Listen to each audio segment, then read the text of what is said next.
The moment my daughter-in-law Margaret sneered at my roast chicken and whispered to my son that they should have gone to Lumiere instead was the moment I realized family loyalty had its limits. The irony? Chef Daniel Beaumont, the culinary genius behind Lumiere, had been my apprentice for 15 years. Every signature dish he served, including the famous herb-crusted chicken Margaret raved about weekly, came from my recipes. Before we jump back in, tell us where you're tuning in from, and if this story touches you, make sure you're subscribed, because tomorrow, I've saved something extra special for you. For 4 decades, I'd fed families as head chef at restaurants across Chicago, taught culinary students at the Institute, and quietly created recipes that appeared in cookbooks bearing other people's names. And how did Margaret repay my decades of culinary knowledge? By declaring my home cooking quaint and basic, while worshiping a chef who still called me for advice whenever he created a new menu. What Margaret and my son didn't know was that I had something none of them expected, something that would turn their perfect little world of culinary snobbery upside down. I never imagined I'd be telling this story at 68. When you've spent your life feeding others, you never expect them to turn around and act like you don't know the difference between blanching and braising. But that's exactly what happened to me, Eleanor Ellie Sullivan. For nearly 4 decades, I worked in professional kitchens across Chicago, starting as a line cook when women were barely tolerated in restaurant kitchens, and retiring as executive chef at Maison, one of the city's most respected establishments. The hours were grueling. The burns and cuts were worse. But I never complained. Not when James had baseball tournaments and I'd rush to see the final innings after a 12-hour shift. Not when Melissa needed help with her science fair projects, after I'd spent all day on my feet. Not when William needed me to prepare elaborate dinner parties for his law partners when I was functioning on 3 hours of sleep. "I don't know how you do it all, Ellie," my friends would say. The truth is, I didn't either. I just did what needed to be done. William was building his law practice, and someone needed to keep our home and family running smoothly. So I became the glue, making breakfast before dawn, attending parent-teacher conferences on my day off, driving carpools in my chef's uniform, all while working 50-hour weeks in one of the most demanding professions. Our brownstone in Lincoln Park became my sanctuary.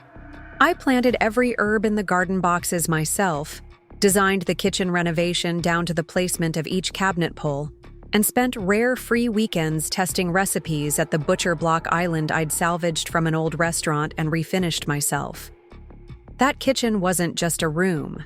It was the physical manifestation of everything I'd worked for, my personal culinary workshop where I'd created hundreds of recipes that appeared on menus across the city. When James was accepted to Northwestern Law, I picked up catering gigs on weekends to help with his tuition. When Melissa wanted to study fashion design in Paris for a semester, I sold my grandmother's antique copper cookware collection, the only inheritance I had, to make it happen. I never regretted it. Their futures were worth every sacrifice. "Mom, you didn't have to do that," Melissa had said when she found out about the cookware. "Your education is more important than some old pots and pans," I told her. "They're just things. You're my future." I believed that with my whole heart. I thought they understood what I'd given up for them. I thought they valued it. When William's law practice finally took off in our 15th year of marriage, I was thrilled. Finally, all our hard work was paying off. But success changed him. The late nights at the office grew more frequent. The business dinners multiplied. I noticed unfamiliar cologne lingering in our bedroom when I came home late from the restaurant. "You're imagining things," he'd say when I mentioned it. "You're just exhausted from those long shifts. Maybe it's time you cut back." I didn't cut back. Our kids were in college. Expenses were mounting, and someone needed to keep saving for the future. William was spending more. A new car, expensive suits, lavish client dinners at my competitors' restaurants. Someone needed to be practical. In our 24th year of marriage, William hired Catherine Mercer as his new legal secretary, She was 35, with flowing auburn hair and ambition that matched his own. I met her at the firm's holiday party where she shook my hand and said, "Ellie, William talks about you constantly. It's so impressive how you've managed to keep cooking professionally at your age." The backhanded compliment stung, but I smiled politely. I was 55, not ancient. 6 months later, William sat me down in our kitchen, the kitchen I'd redesigned myself the previous year. "Ellie, this isn't working anymore," he said, not quite meeting my eyes. "We've grown apart. I think we both deserve a chance at happiness in our remaining years." "Remaining years?" I echoed. "You make it sound like we're on our deathbeds." "You know what I mean," he said impatiently. "I'll always care for you, but I need more. I need passion and understanding."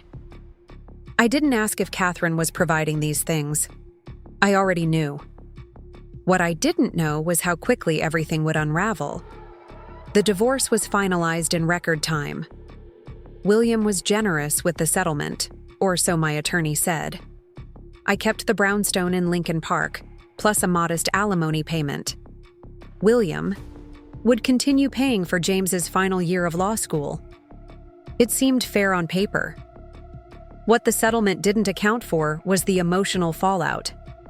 James and Melissa were adults when the divorce happened, 30 and 27 respectively. But they still took sides, and to my shock, they didn't take mine. "Dad's been unhappy for years, Mom," James told me over coffee one afternoon. "You were always at the restaurant, always putting your career first." "I was working," I said, stunned by his perspective. "Someone had to pay the bills and save for your education." "Dad was working too," Melissa chimed in. "He built a whole legal practice while you were gone all those nights." I couldn't believe what I was hearing. Had they forgotten the school lunches I'd packed at 5 a.m. before heading to the restaurant? The homemade Halloween costumes I'd sewn after dinner service? The second job I'd taken to pay for Melissa's semester in Paris? 3 months after the divorce, William married Catherine in a lavish ceremony in Napa Valley. My children attended. Preparing and narrating this story took us a lot of time, so if you are enjoying it, subscribe to our channel. It means a lot to us. Now back to the story.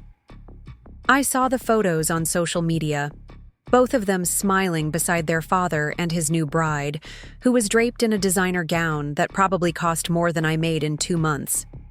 Dr. Laura Martinez, my longtime friend and general practitioner, was the only one who seemed to understand my pain. "They're blinded by the glamour of it all, Ellie," she said as we shared wine in her backyard. "William's living the high life now, and they want to be part of that. They're not seeing the decades of sacrifice you made." "They're adults," said, trying to convince myself as much as her. "They can make their own judgments." "Perhaps," Laura said thoughtfully. "But sometimes even adults need to be reminded of the truth." I continued working at Maison, pouring myself into my cooking even more than before. My regular customers didn't judge me for my age or question my sacrifices. They just appreciated the extra care I took with their favorite dishes, the way I remembered their dietary preferences, the special birthday desserts I created for their celebrations. What I didn't tell anyone, not even Laura, was that I'd been quietly making a name for myself in culinary circles beyond the restaurant. Over the years, I'd mentored dozens of younger chefs who had gone on to open their own successful restaurants. I'd developed recipes for cookbooks published under other chefs' names, not wanting to draw attention away from my responsibilities at Maison. I'd served as a consulting chef on new restaurant openings, again keeping a low profile. Chef Daniel Beaumont, now the celebrated owner of Lumiere, Chicago's hottest restaurant, had been my most promising apprentice. For 15 years, he'd worked alongside me at Maison, learning every technique, every flavor combination, every signature dish in my repertoire. When he left to open Lumiere 5 years ago, I'd been nothing but supportive, even giving him my personal recipe journal as a parting gift, the one containing the herb-crusted chicken that had become his most famous dish. but I kept my extensive influence in Chicago's culinary world quiet. William had always been sensitive about his professional status, and I didn't want to risk outshining him in any way. So I downplayed my accomplishments, focusing instead on being a supportive wife and mother. When I turned 65, Maison organized a retirement dinner for my 4 decades in professional kitchens. The owner presented me with an engraved chef's knife and a card signed by staff and regular customers. It was a touching gesture, but what meant even more was the letter I received that same day from the Culinary Institute of Chicago. In recognition of your outstanding contributions to Chicago's restaurant scene, it read, "We would like to offer you the position of Master Chef Instructor for our Advanced Diploma program." It was a prestigious role, one that came with a significant salary increase and would allow me to shape the next generation of chefs in a more formal capacity. I called James and Melissa immediately, eager to share my news. "That's nice, Mom," James said, sounding distracted. "Listen, I can't really talk now. We're at Dad and Catherine's place for dinner. Some important clients are here." "Oh," I said, deflated. "Well, maybe we can celebrate this weekend? This position is a really big deal for me." "This weekend is tough," he hedged. "Catherine's planning a wine tasting to celebrate Dad's big court victory. But maybe next month? I'll check my calendar." I hung up, feeling hollow. James had always been career-focused like his father, but there was a time when he would have at least pretended to be excited about my achievements. Melissa's response wasn't much better. "Wow, Mom, that's great, but aren't you getting a bit old for a new job? I mean, you could retire now if you wanted." "I don't want to retire," I said, trying to keep the hurt from my voice. "I love cooking and teaching. This is a chance to pass on everything I've learned." "If you say so," she replied. "Just don't work yourself into the ground. It's not like you need the money anymore, right?" But she was wrong. While the divorce settlement had seemed fair initially, William had found ways to reduce the alimony payments, claiming financial hardships that I later discovered were fabricated. I didn't contest it. The legal fees would have eaten up any gains, and I was tired of fighting. So yes, I did need this teaching position and the salary that came with it. What I didn't need, however, was the bombshell that dropped when James married Margaret Hamilton 6 months later. Margaret was beautiful, accomplished, and cultured. Everything I would have wanted for my son. She worked in art acquisition for a prestigious Chicago gallery and had impeccable taste in everything from wine to furniture. I made every effort to welcome her into the family, inviting them to dinner at my brownstone shortly after they returned from their honeymoon in Provence. I spent days planning the menu, selecting dishes that showcased my skills without seeming too showy.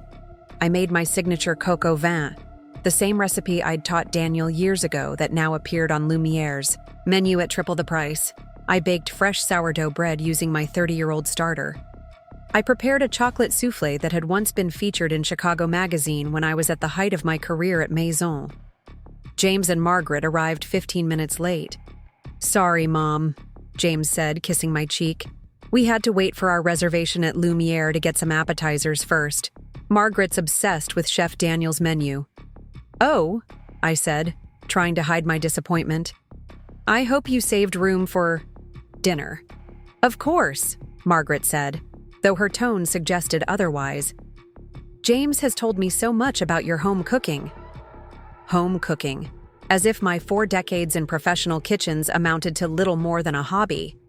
We sat down to eat, and I watched as Margaret took a small bite of my coq au vin, then set her fork down. "This is interesting," she said. "It's similar to what Chef Daniel serves at Lumiere, but his has a more complex flavor profile. He uses a special blend of herbs that really elevates the dish." I took a sip of wine to hide my smile.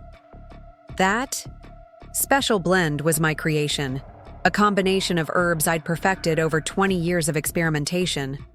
"Mom's been cooking this dish for years," James said, though not exactly in my defense. "It's a classic family recipe." "I can see that," Margaret replied. It has that. Homemade quality. The dinner continued in this vein, with Margaret making thinly veiled comparisons between my cooking and Lumiere's menu.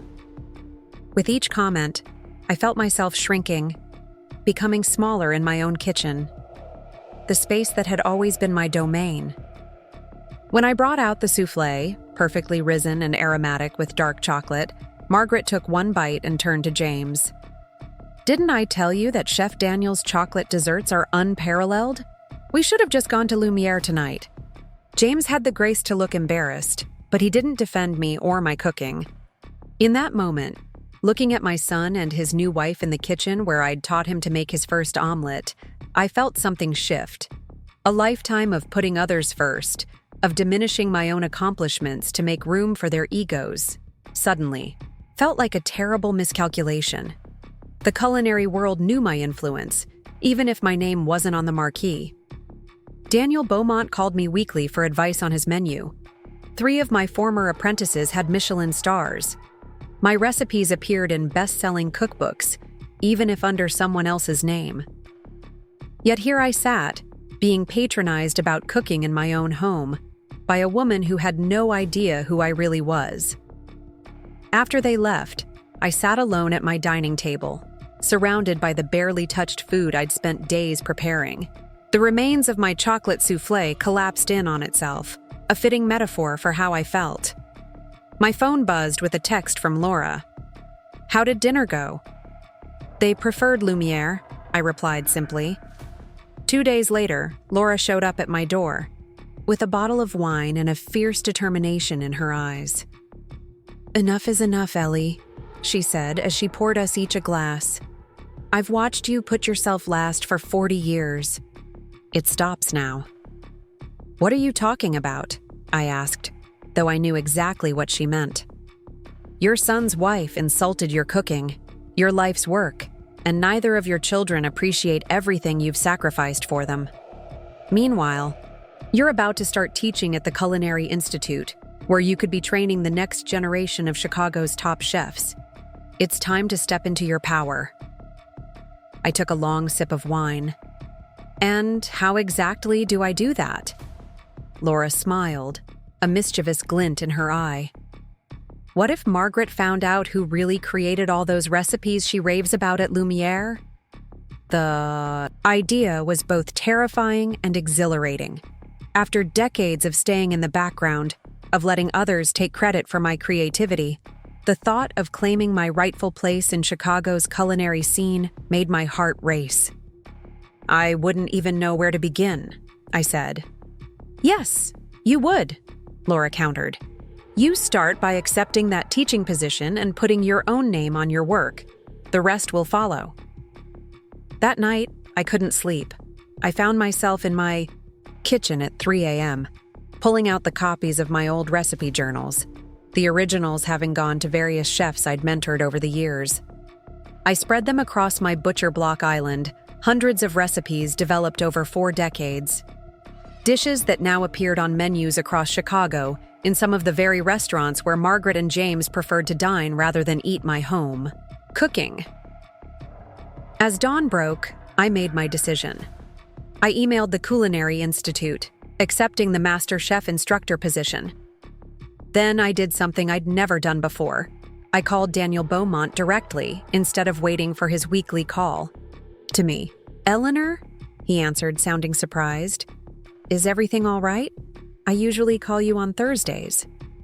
Everything's fine, Daniel, I said. I'm calling because I've accepted a teaching position at the Culinary Institute. That's wonderful, he exclaimed. They couldn't have chosen anyone better. Your knowledge is unparalleled. Thank you, I said. And since I'll be teaching professionally, I thought it was time to compile my recipes into a proper cookbook, under my own name. There was a pause on the line. Daniel knew exactly what this meant. Many of Lumiere's signature dishes were my creations. I think that's long overdue, he finally said, his voice warm with genuine respect. I've always told you that you should receive proper credit for your work. Would you? Would you like me to write the foreword? I'd be honored to acknowledge. Everything I learned from you." His offer touched me deeply. Unlike my family, Daniel had always recognized my talent and contribution. "I'd appreciate that very much," I said. "Should we discuss how this might affect Lumiere's menu?" he asked carefully. "I'm not asking you to change anything, Daniel," I assured him. "All I want is acknowledgement. The next time someone compliments your herb-crusted chicken, perhaps, you could mention where the recipe originated." "Of course," he agreed readily. "It's the least I can do. Actually, I've been thinking of hosting a special event, a mentor appreciation dinner, where I invite the chefs who influenced me. Would you be my guest of honor?" The offer was unexpected but perfectly timed. "I'd be delighted," I said.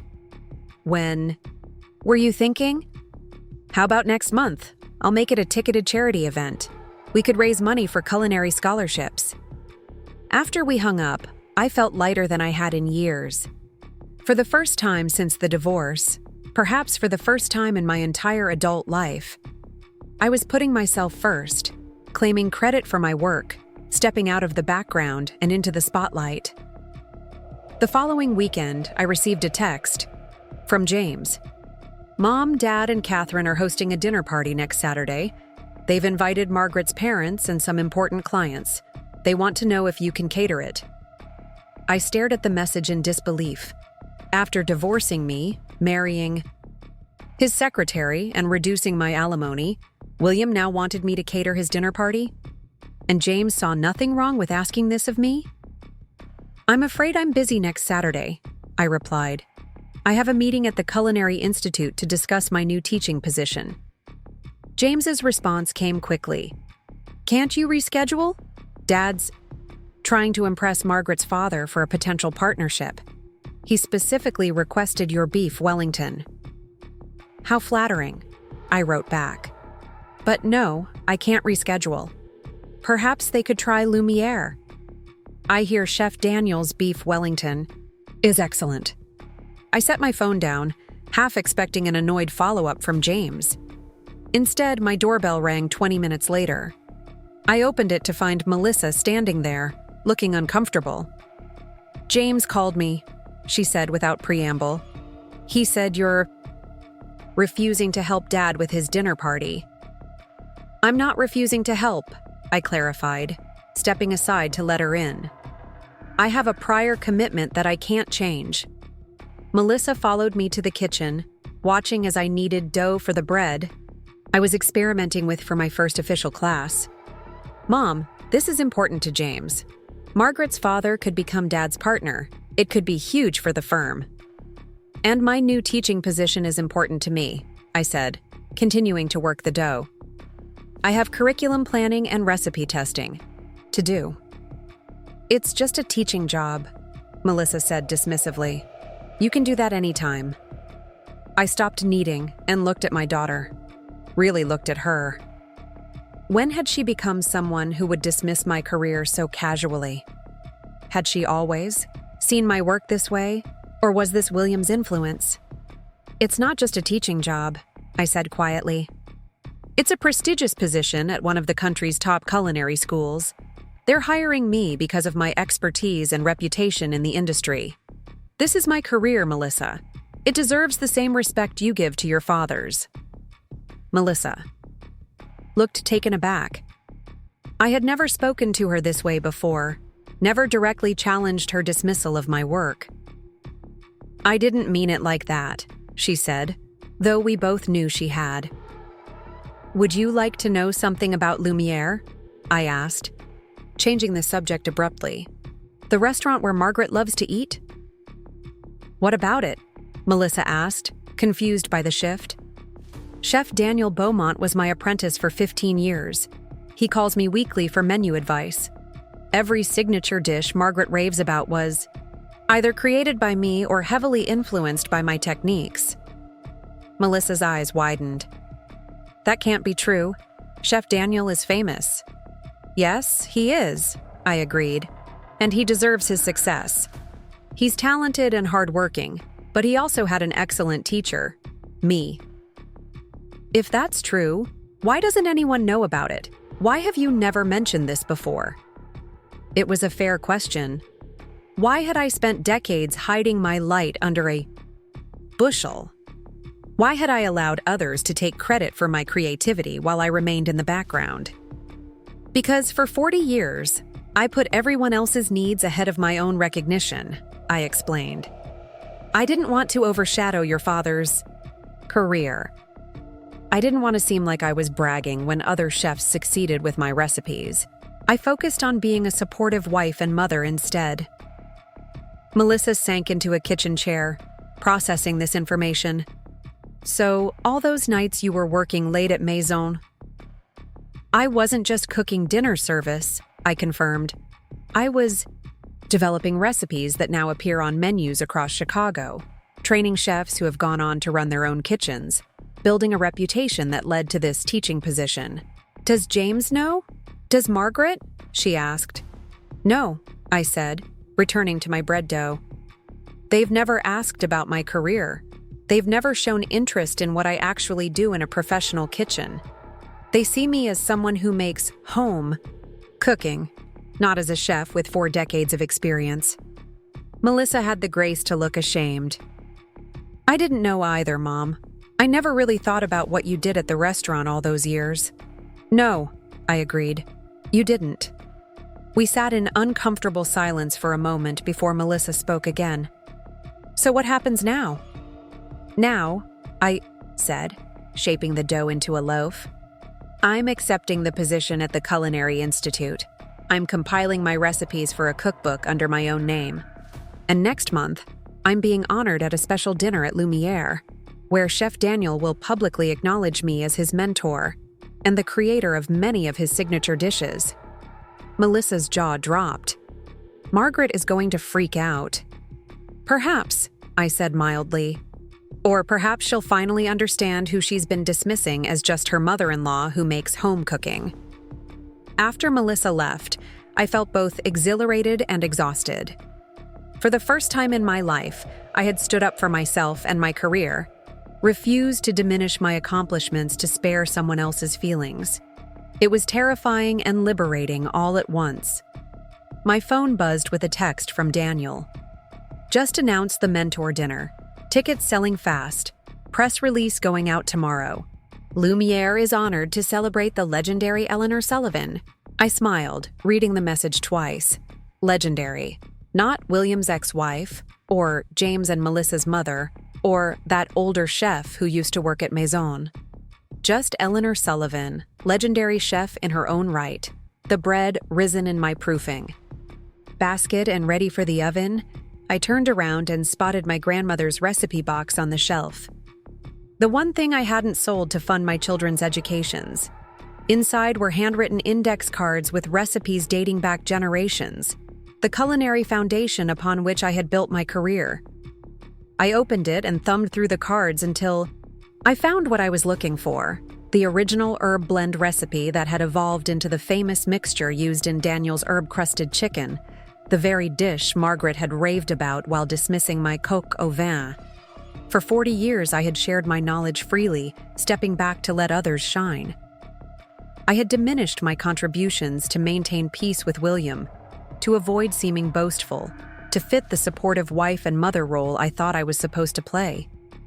But where had that gotten me? Divorced by my husband, dismissed by my children, and insulted by my daughter-in-law in my own kitchen. As I slid the loaf into the oven, I made a decision. The time for staying in the background was over. I had spent decades perfecting my craft, mentoring younger chefs, creating recipes that delighted thousands of diners. I deserved recognition for that work. More importantly, I deserved to claim it for myself without apology.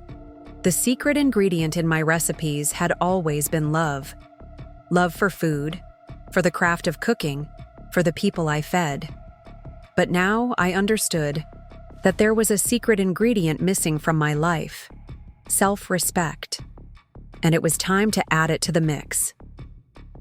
The press release about Daniel's mentor appreciation dinner went out the following morning. By noon, My phone was buzzing nonstop with calls and messages from former colleagues, apprentices, and food writers I'd known over the years. Word spread quickly through Chicago's tight-knit culinary community. Eleanor Sullivan, the quiet force behind countless successful chefs, was finally stepping into the spotlight. Martha Chen, my longtime sous chef at Maison, called me in tears. "It's about damn time, Ellie," she said.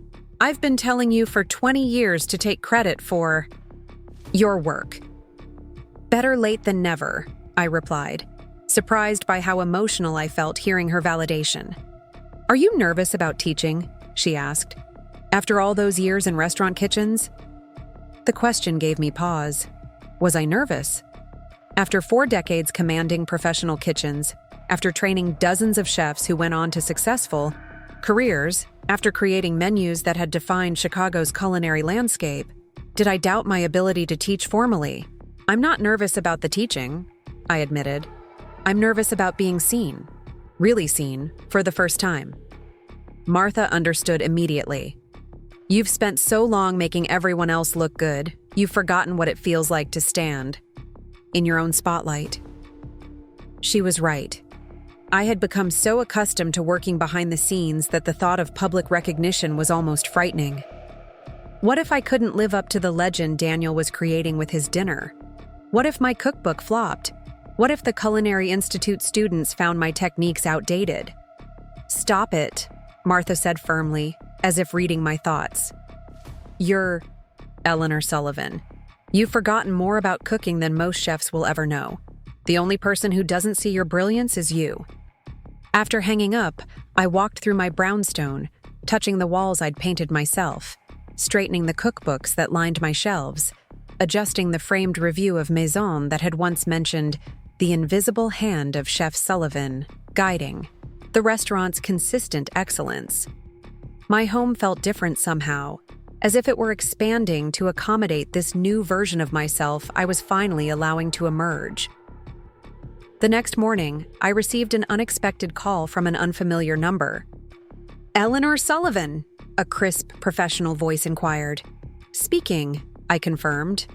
"This is Diane Porter from Porter Publishing. I understand you're working on a cookbook. I'd like to discuss representing it." I nearly dropped the phone. Porter Publishing was one of the most prestigious culinary publishers in the country. Their cookbooks weren't just collections of recipes. They were events in the food world, carefully curated and beautifully produced. "How did you hear about my cookbook?" I asked, genuinely curious. I'd only just decided to compile my recipes. "Chef Daniel Beaumont mentioned it in his press release about the mentor dinner," she explained. "He said, and I quote, 'Chef Sullivan's forthcoming cookbook will be the most important culinary text of the decade, revealing the hand behind many of Chicago's most beloved restaurant dishes.'" Naturally, we were intrigued. Daniel's endorsement stunned me. Though he had always been respectful of my influence, I hadn't expected such a public and effusive recommendation of work that didn't even exist yet. "The cookbook is still in the early stages," I admitted. "I've been collecting my recipes, but I haven't organized them into a manuscript." "That's perfect," Diane assured me. "We prefer to work with chefs from the beginning of the process. Our editors can help shape the concept, and our photographers are the best in the business." We arranged to meet the following week at her office, and I hung up feeling slightly dazed. From invisible kitchen workhorse to sought-after cookbook author in the span of a few days. The speed of the transformation was disorienting. As I was processing this latest development, my doorbell rang. I opened it to find James standing there, looking uncomfortable. "Mom," he began, shifting his weight from foot to foot. "Can we talk?" I stepped aside to let him in, leading him to the kitchen where I was in the middle of testing recipes for my first class at the Culinary Institute. Pots of different versions of the same sauce simmered on my 6-burner stove, each slightly different in composition. "What's all this?" James asked, gesturing at the elaborate setup.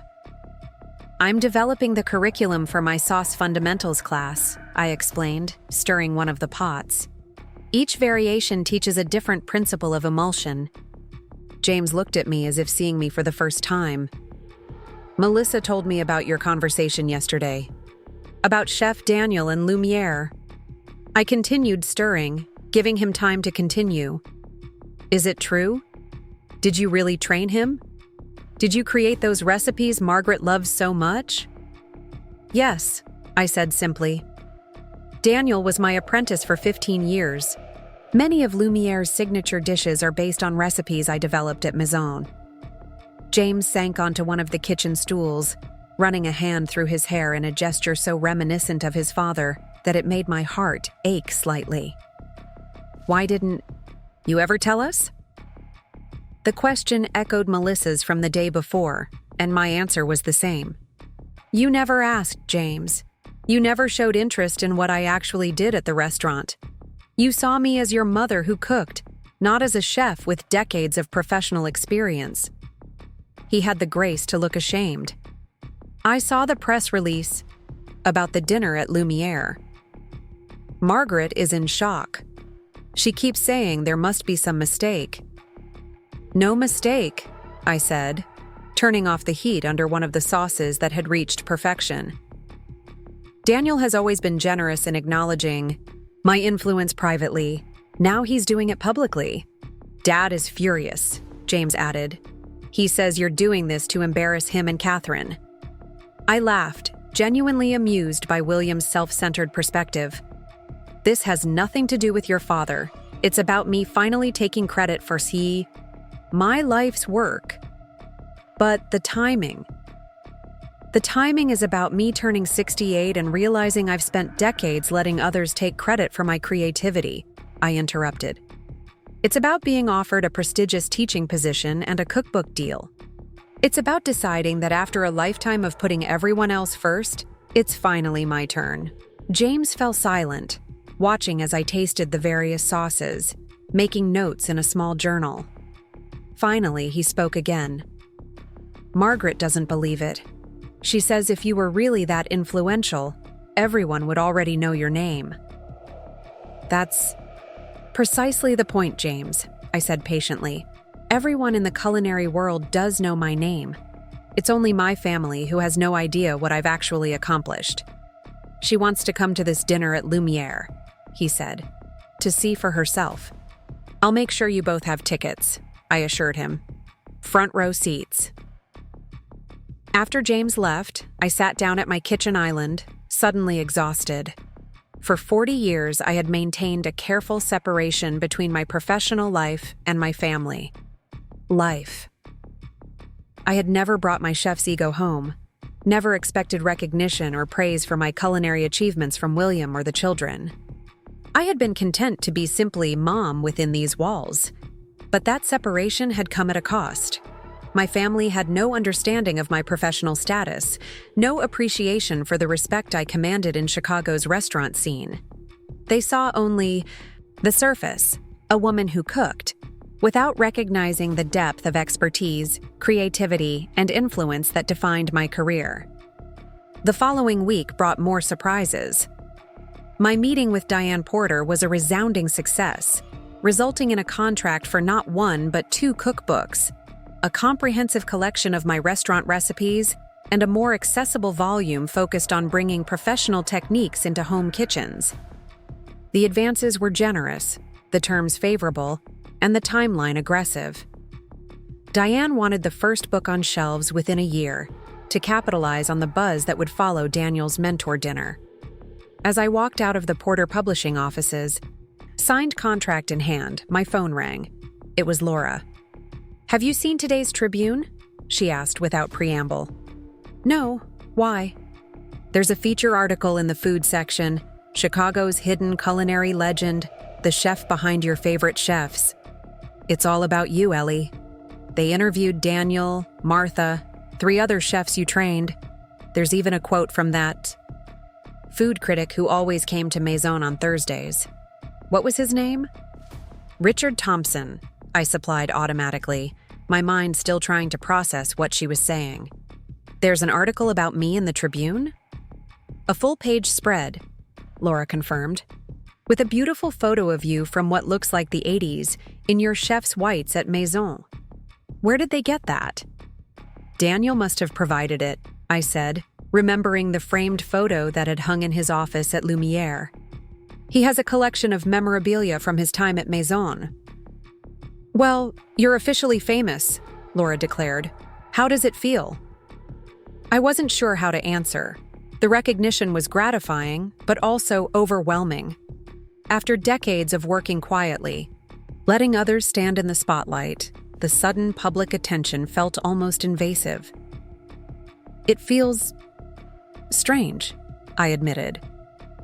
Like I'm watching someone else's life unfold. It's your life, Ellie, Laura said gently. You earned every bit of this recognition. It's just catching up to you all at once. That evening, I bought a copy of the Tribune and read the article alone in my kitchen. The journalist had done his research, tracing my career from my early days as one of the few women in professional kitchens through my tenure at various restaurants to my 20-year reign at Maison. The piece highlighted my mentorship of now-famous chefs, my innovations in bringing French techniques to local ingredients, my quiet influence on Chicago's culinary evolution. The quotes from chefs I'd trained were effusive. Daniel called me the most important culinary mind in Chicago's history. Martha described me as the chef's chef, the one we all turned to when we needed to elevate our cooking. Richard Thompson, the longtime food critic, admitted he had underestimated Sullivan's influence for years, attributing Maison's excellence to a succession of executive chefs who were, in retrospect, merely executing her vision. It was surreal reading about myself this way, seeing my career through others' eyes. The woman described in the article seemed larger than life, a culinary force who had shaped a generation of chefs while remaining mysteriously in the background. Was that really me? My phone buzzed with a text from Melissa. Just saw the Tribune article. Is all this true, Mom? I sighed, still hurt that my own daughter questioned the validity of my professional accomplishments. Yes, I typed back. Every word. Her response came quickly. I had no idea. None of us did. You never asked, I replied, echoing what I'd told both my children in person. 3 dots appeared, disappeared, then reappeared as Melissa composed her response. Finally, I should have. I'm sorry. The simple apology touched me more deeply than I expected. It wasn't dramatic or effusive, but it acknowledged the core issue. They had never bothered to really know me, to understand the depth and breadth of my professional life. Thank you, I wrote back. That means a lot. The next morning, I had my first official meeting at the Culinary Institute of Chicago. The dean, Chef Marcus Williams, gave me a tour of the teaching kitchens where I would soon be instructing advanced students. We're thrilled to have you joining us, Chef Sullivan, he said, showing me the state-of-the-art equipment that made my home kitchen look positively primitive, especially with all the buzz you're generating in the culinary world.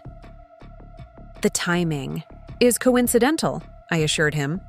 I had no idea Daniel was planning that dinner when I accepted the position. Marcus smiled knowingly.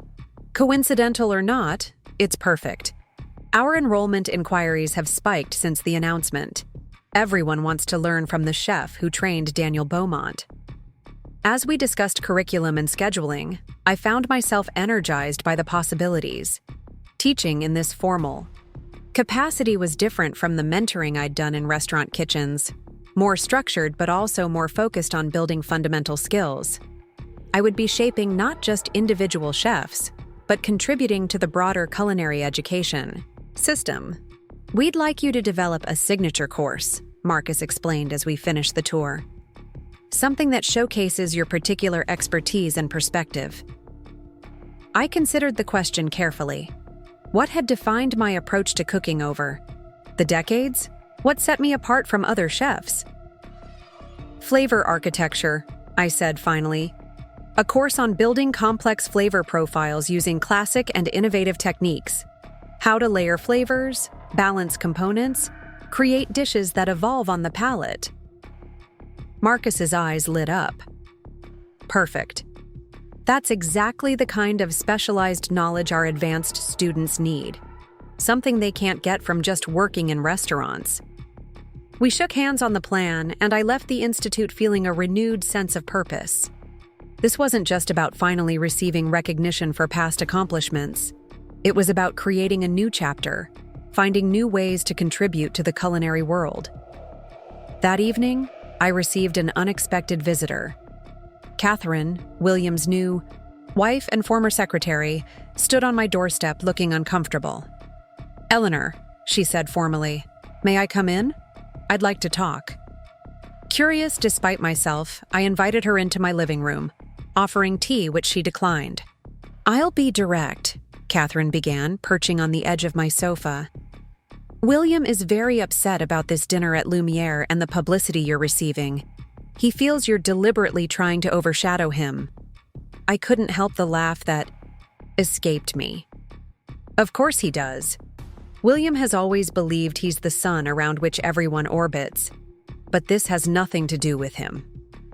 "He says you never showed this kind of ambition during your marriage," she persisted, "that you were content to be in the background." "I wasn't content," I corrected her. "I was accommodating. I put his ego and our family's needs ahead of my own recognition. That was my choice then. I'm making different choices now." Catherine shifted uncomfortably. "He's worried about how this will affect his standing with clients. Some of them have already mentioned the Tribune article, asking if he knew about your professional reputation." "And what did he say?" I asked, genuinely curious about how William was handling this disruption to his narrative. "He told them he had always supported your career," she admitted, looking down at her perfectly manicured hands, "that he was proud of your accomplishments." I laughed again, more bitterly this time. How revisionist of him. William never set foot in my kitchen at Maison. He attended exactly one dinner where I was cooking professionally, a charity event where he spent the evening telling guests I was just helping out, rather than running the entire operation. Catherine looked surprised by this information, suggesting William had painted a very different picture of our marriage. "What do you want from me, Catherine?" I asked directly. "Are you here to ask me to decline the dinner, reject the cookbook, DIL, turn down the teaching position? Because if so, you're wasting your time." "No," she said quickly.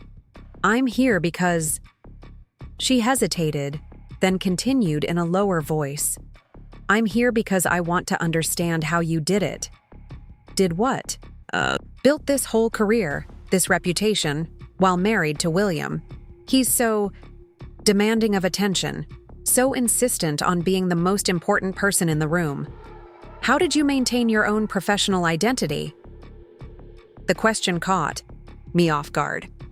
Was Catherine actually asking for advice about handling William? "I didn't," I said honestly. "That's the point.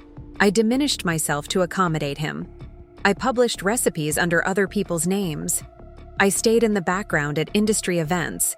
I let others take credit for my innovations. And in the process, I lost something essential: recognition for my life's work." Catherine nodded slowly, absorbing this. "And now?" "Now I'm reclaiming that recognition," I said. "Not to hurt William or embarrass him, but because I've earned it. Because after 40 years of putting everyone else first, I'm finally putting myself first." She stood to leave, pausing at the door. "The dinner at Lumiere is sold out. William refused to attend, but I bought tickets anyway. I'll be there."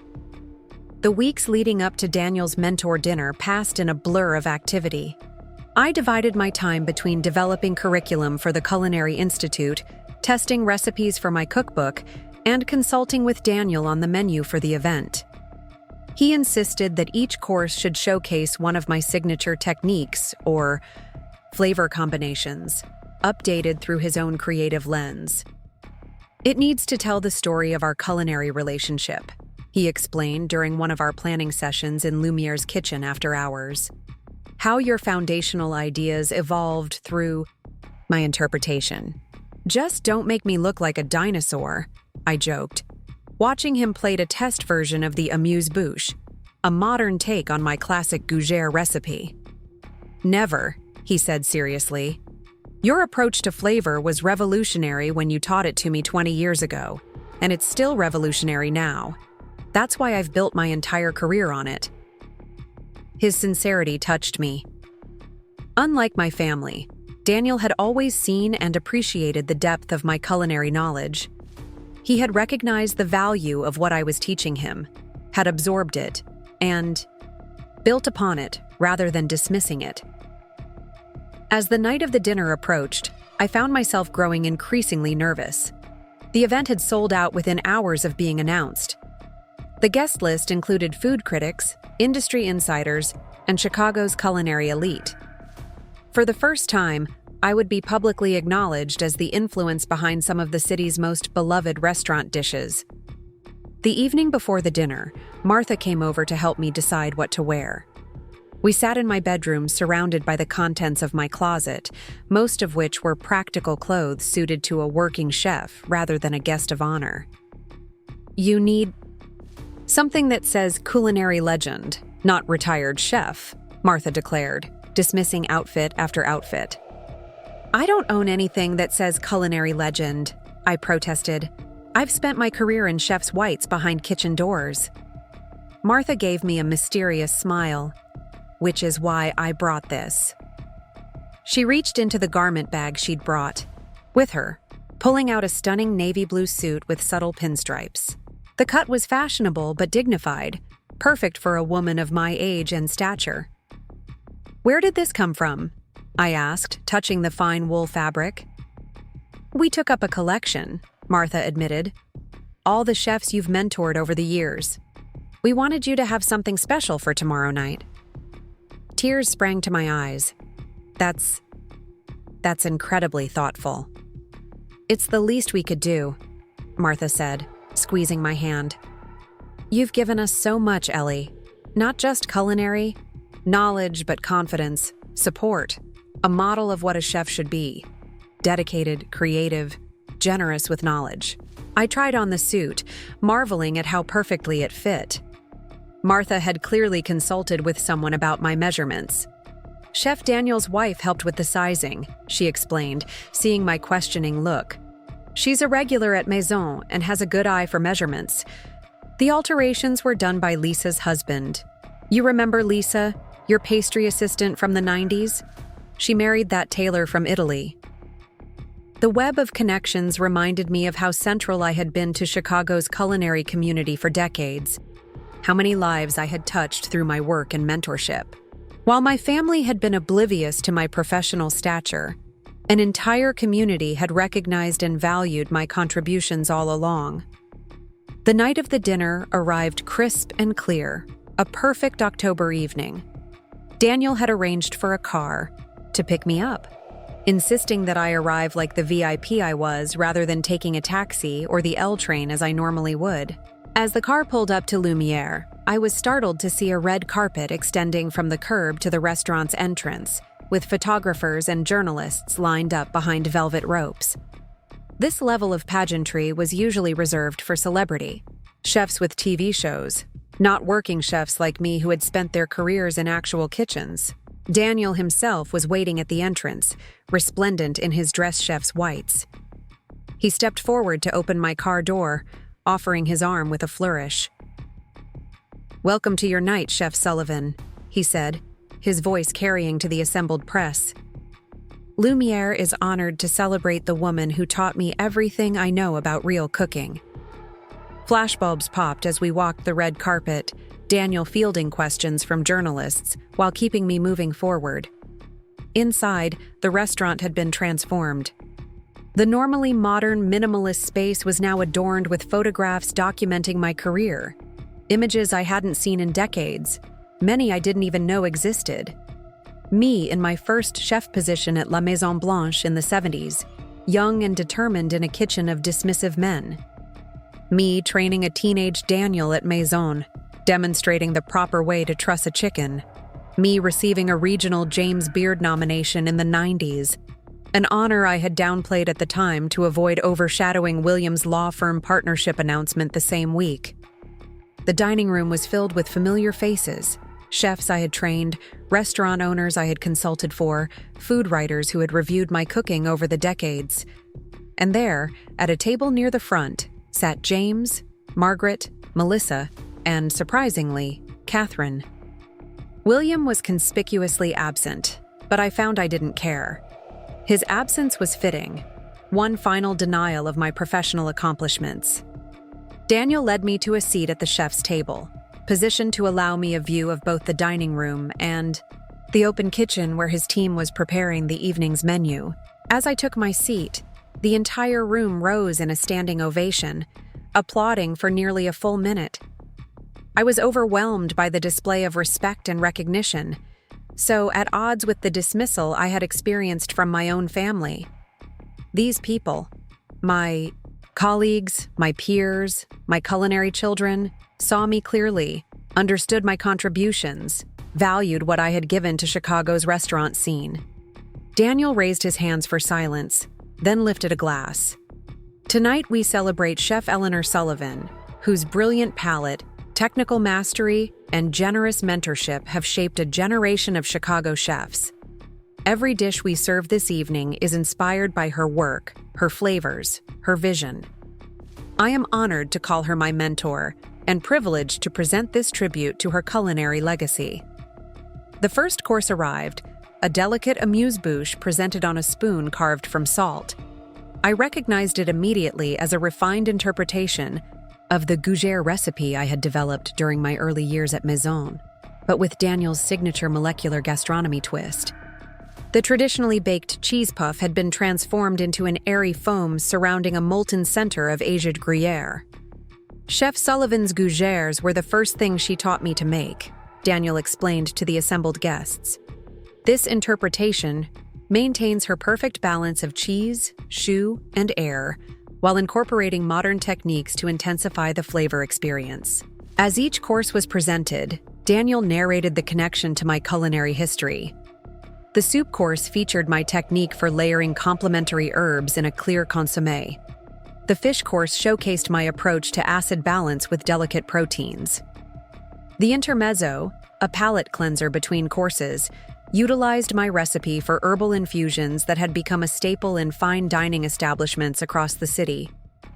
Throughout the meal, I watched Margaret's expression shift from polite interest to growing shock as dish after dish was linked directly to recipes and techniques I had developed. Each time Daniel credited me as the originator of a concept or flavor combination, her eyes widened further. James looked equally stunned, occasionally glancing between me and Daniel as if trying to reconcile the mother he thought he knew with the culinary innovator being celebrated. Between the main course and dessert, Daniel invited me to join him at the front of the restaurant. He presented me with a leather-bound portfolio. "This contains the original recipes you gave me when I left Maison to open Lumiere," he explained, his voice carrying clearly through the hushed dining room. "I've referenced these pages thousands of times over the years, adding notes, making adjustments, but always returning to your fundamental principles. Tonight, I'd like to return them to you, with my gratitude and profound respect." As I accepted the portfolio, tracing my fingers over pages I hadn't seen in years, Daniel continued addressing the guests. "Many of you have dined at Lumiere regularly since we opened. You've come to know our signature dishes, our flavor profiles, our approach to seasonal ingredients. What you may not have known is that the foundation of our cuisine, the very DNA of Lumiere's culinary identity, comes directly from this woman's brilliant mind." The room erupted in another round of applause. I caught a glimpse of food critics furiously taking notes, photographers capturing the moment, and in the front row, my family's varied reactions. Melissa was smiling, seemingly pleased by this public recognition of her mother.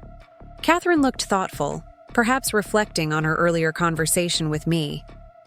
James appeared stunned, still processing the revelations about his mother's professional stature. And Margaret? Margaret looked thoroughly uncomfortable. "No," doubt remembering her dismissive comments about my home cooking and her effusive praise of Daniel's dishes. Dishes that, as she now knew, originated in my creative vision. When Daniel invited me to say a few words, I hesitated briefly. Public speaking had never been my forte. I had always preferred to let my food speak for me. But standing before this gathering of colleagues and critics, with my family watching, I found my voice. Cooking has been my life's work and my greatest joy, I began simply. For 40 years, I've had the privilege of creating dishes that nourish not just bodies, but souls. I've had the honor of mentoring talented chefs like Daniel, watching them take the foundations I taught and build their own culinary cathedrals. I looked directly at my children as I continued. For much of my career, I chose to remain in the background. I prioritized family obligations and others' professional advancement over my own recognition. That was my choice, and I don't regret the work itself. But standing here tonight, I realize that by diminishing my own contributions, I did a disservice not just to myself, but to every young chef, especially every young woman chef, who might have found inspiration in my journey. The room was utterly silent, every eye focused on me. So I accept this honor with gratitude, not just for myself, but for every cook who has stood behind a stove for 18 hours straight, who has created beauty that lasts only until it's consumed, who has poured their heart and soul onto a plate only to have someone send it back because it's not what they expected. Laughter rippled through the crowd at this universal restaurant experience. Daniel, I said, turning to my former apprentice, thank you for this extraordinary tribute. Your success has always been a source of pride for me, and your generosity in acknowledging your influences sets an example for the entire culinary community.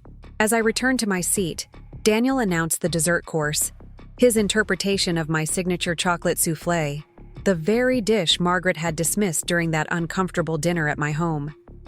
This version featured a chocolate shell that melted under a pour of warm vanilla cream, revealing a perfectly risen soufflé inside, a technical feat that drew gasps from the diners. Chef Sullivan's chocolate soufflé was legendary at Maison, Daniel explained.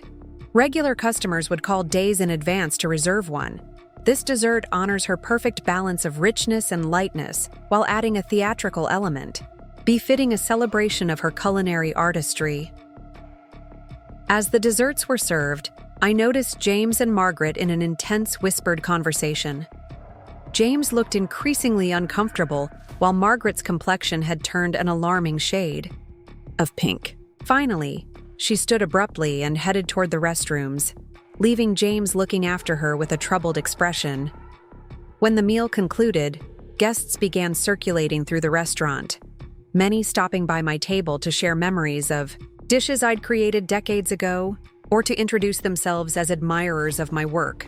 Food critics who had reviewed my cooking without ever meeting me finally put a face to the flavors they had described in florid prose. Eventually, Melissa made her way to my side, giving me a warm hug that caught me by surprise. "Mom, I had no idea," she said, her voice thick with emotion. "All those years at Maison, I thought you were just cooking." "I was just cooking," I replied gently. "But cooking at that level is an art form, a craft that takes decades to master. The same way you've developed expertise in fashion design." She nodded, finally seeing the parallel between her creative profession and mine. "I should have asked more questions, should have shown more interest in your work." "Yes," I agreed. "You should have. But we're here now." Catherine approached next, notably without William. "That was illuminating," she said carefully. "I understand much better. Now what you were trying to explain about recognition versus accommodation. Where's William?" I asked, curious despite myself. "At home sulking," she replied with surprising frankness. "He couldn't bear the thought of sitting in an audience while you received recognition. His ego wouldn't allow it." I wasn't surprised by William's reaction. Throughout our marriage, he had been uncomfortable whenever I received attention or praise, invariably finding ways to redirect conversations toward his own accomplishments. "Eleanor," Catherine continued, lowering her voice, "may I ask you something? Rather personal?" I nodded, intrigued by her serious tone. "Do you think William will ever truly see me? Not as an accessory or an audience for his achievements, but as a person with my own ambitions and needs?" The question struck me in its painful familiarity. How many times had I asked myself the same thing during my marriage? "No," I said honestly. "William is fundamentally incapable of seeing anyone as fully real except himself. I spent 25 years trying to be seen and valued for who I was. Don't make the same mistake." Catherine's eyes widened at my bluntness, but she nodded slowly, absorbing the hard truth. James approached next, alone. "Margaret isn't feeling well," he explained, avoiding my eyes. "She's waiting in the car." "Is that so?" I asked, not bothering to hide my skepticism. He sighed, running a hand through his hair. "She's embarrassed, Mom. After the way she talked about your cooking, comparing it unfavorably to Chef Daniel's dishes. Finding out that you basically created those dishes." "It is rather ironic," I acknowledged. "But tonight wasn't about embarrassing Margaret. It was about finally receiving recognition for my professional contributions." "I know," James said, meeting my eyes at last. "And I'm sorry I never understood what you actually did at Maison. I just thought of it as your job, not as all this." He gestured around at the room full of culinary professionals who had gathered to honor me. "That's because I never insisted on being seen," I told him. "I never demanded that my work be acknowledged as important or valuable. That was my mistake, and I'm correcting it now." James looked thoughtful. "Dad always made it sound like your cooking was a hobby that turned into a job, not a serious career. Your father has always been skilled at reframing narratives to center himself," I said dryly. "My career was inconvenient to his self-image as the family's primary achiever, so he minimized it, and I allowed that minimization for far too long. As the evening wound down, Daniel insisted on sending me home with a parting gift. A custom chef's knife forged by an artisan bladesmith, with my initials inlaid in the handle. "For your next chapter," he said, presenting the knife in a wooden box lined with velvet. "Whether you're teaching at the Institute, developing recipes for your cookbooks, or creating something entirely new, may this knife serve you as well as you've served our culinary community." The sentiment brought tears to my eyes. This knife wasn't just a tool. It was a symbol of respect from one chef to another, an acknowledgement of shared craft and dedication. As my car pulled away from Lumiere, I felt a profound sense of completion. For decades, I had created dishes that brought joy to countless diners, trained chefs who went on to their own successes, developed techniques that had become industry standards, all without public recognition or acknowledgement from my own family. Tonight had changed that forever. The following morning, I woke to find my phone overflowing with messages. The dinner had generated significant press coverage, with food blogs and industry publications running headlines like "Eleanor Sullivan, the secret ingredient in Chicago's culinary renaissance," and "Mentor Revealed, how one chef shaped a generation of Chicago cooking." Laura called early, her voice bubbling with excitement. "Have you seen the Tribune? They've run a follow-up piece on you with the headline, 'The Chef's Chef, Sullivan's Influence Finally Acknowledged.' You're officially a culinary celebrity, Ellie." "Hardly a celebrity," I protested, though I couldn't help feeling pleased. "Just a working chef finally getting credit for her contributions." "Well, your contributions are now the talk of the food world," Laura replied. "And by the way, did you know your brownstone is mentioned in the article? They call it Sullivan's Culinary Laboratory, where she developed many of Chicago's most iconic restaurant dishes." "Ah," I laughed, thinking of my well-used but hardly glamorous kitchen. "They're romanticizing my recipe testing. Most of those iconic dishes were created between midnight and 4 a.m. after long restaurant shifts with whatever ingredients I had on hand. That just makes the story better, Laura insisted. The dedicated chef, creating masterpieces while the rest of the city slept. After we hung up, I found myself moving through my brownstone with a new awareness. This house had indeed been my creative space, my refuge, the place where I had developed countless recipes that now appeared on menus across the city. But it had also been the site of family meals dismissed as just home cooking, of my culinary expertise being taken for granted by those closest to me. As I prepared to leave for my first official day of teaching at the Culinary Institute, I received a text from an unknown number. "Mrs. Sullivan, this is Margaret. I owe you an apology for my behavior and comments. Would you be willing to meet for coffee sometime this week?" The message surprised me. I had expected James to smooth things over on Margaret's behalf, not a direct approach from my daughter-in-law. "I'm free Thursday afternoon," I replied. "The cafe at the Culinary Institute at 3 p.m.? "Perfect," came the immediate response. "Thank you for giving me this opportunity." I arrived at the Institute with butterflies in my stomach. Not from the prospect of meeting Margaret, but from the realization that today I would step into a classroom as Master Chef Instructor Sullivan. After decades in professional kitchens, I was transitioning to a new role, one focused on passing knowledge rather than producing meals. Marcus Williams met me at the entrance, walking me to the teaching kitchen where my first class, Advanced Sauce Techniques, would begin in an hour. "We've had a development I thought you should know about," he said as we walked.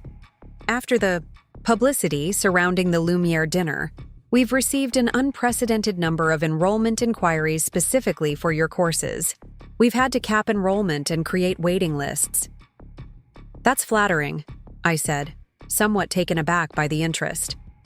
"It's more than flattering," Marcus corrected me. "It's a validation of your stature in the culinary world. These students specifically want to learn from you, to absorb your approaches to flavor and technique." The teaching kitchen was state-of-the-art, with individual cooking stations for 20 students, demonstration areas with overhead mirrors and cameras to project detailed work, and a full suite of both traditional and modern equipment. "You have complete freedom to structure the course as you see fit," Marcus explained. "All ingredients and equipment will be provided. Just submit your requirements to the kitchen manager a week in advance." As he left me to prepare for the class, I felt a momentary panic. What if I couldn't translate my decades of intuitive cooking into structured lessons?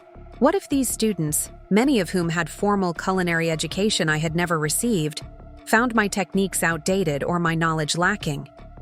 I took a deep breath, reminding myself that I had trained dozens of successful chefs over the years. I had developed methods that had become industry standards. I had created dishes that were still being served in restaurants decades later. I had earned this position through a lifetime of dedicated work. When the students began filing in, I was struck by their youth and diversity.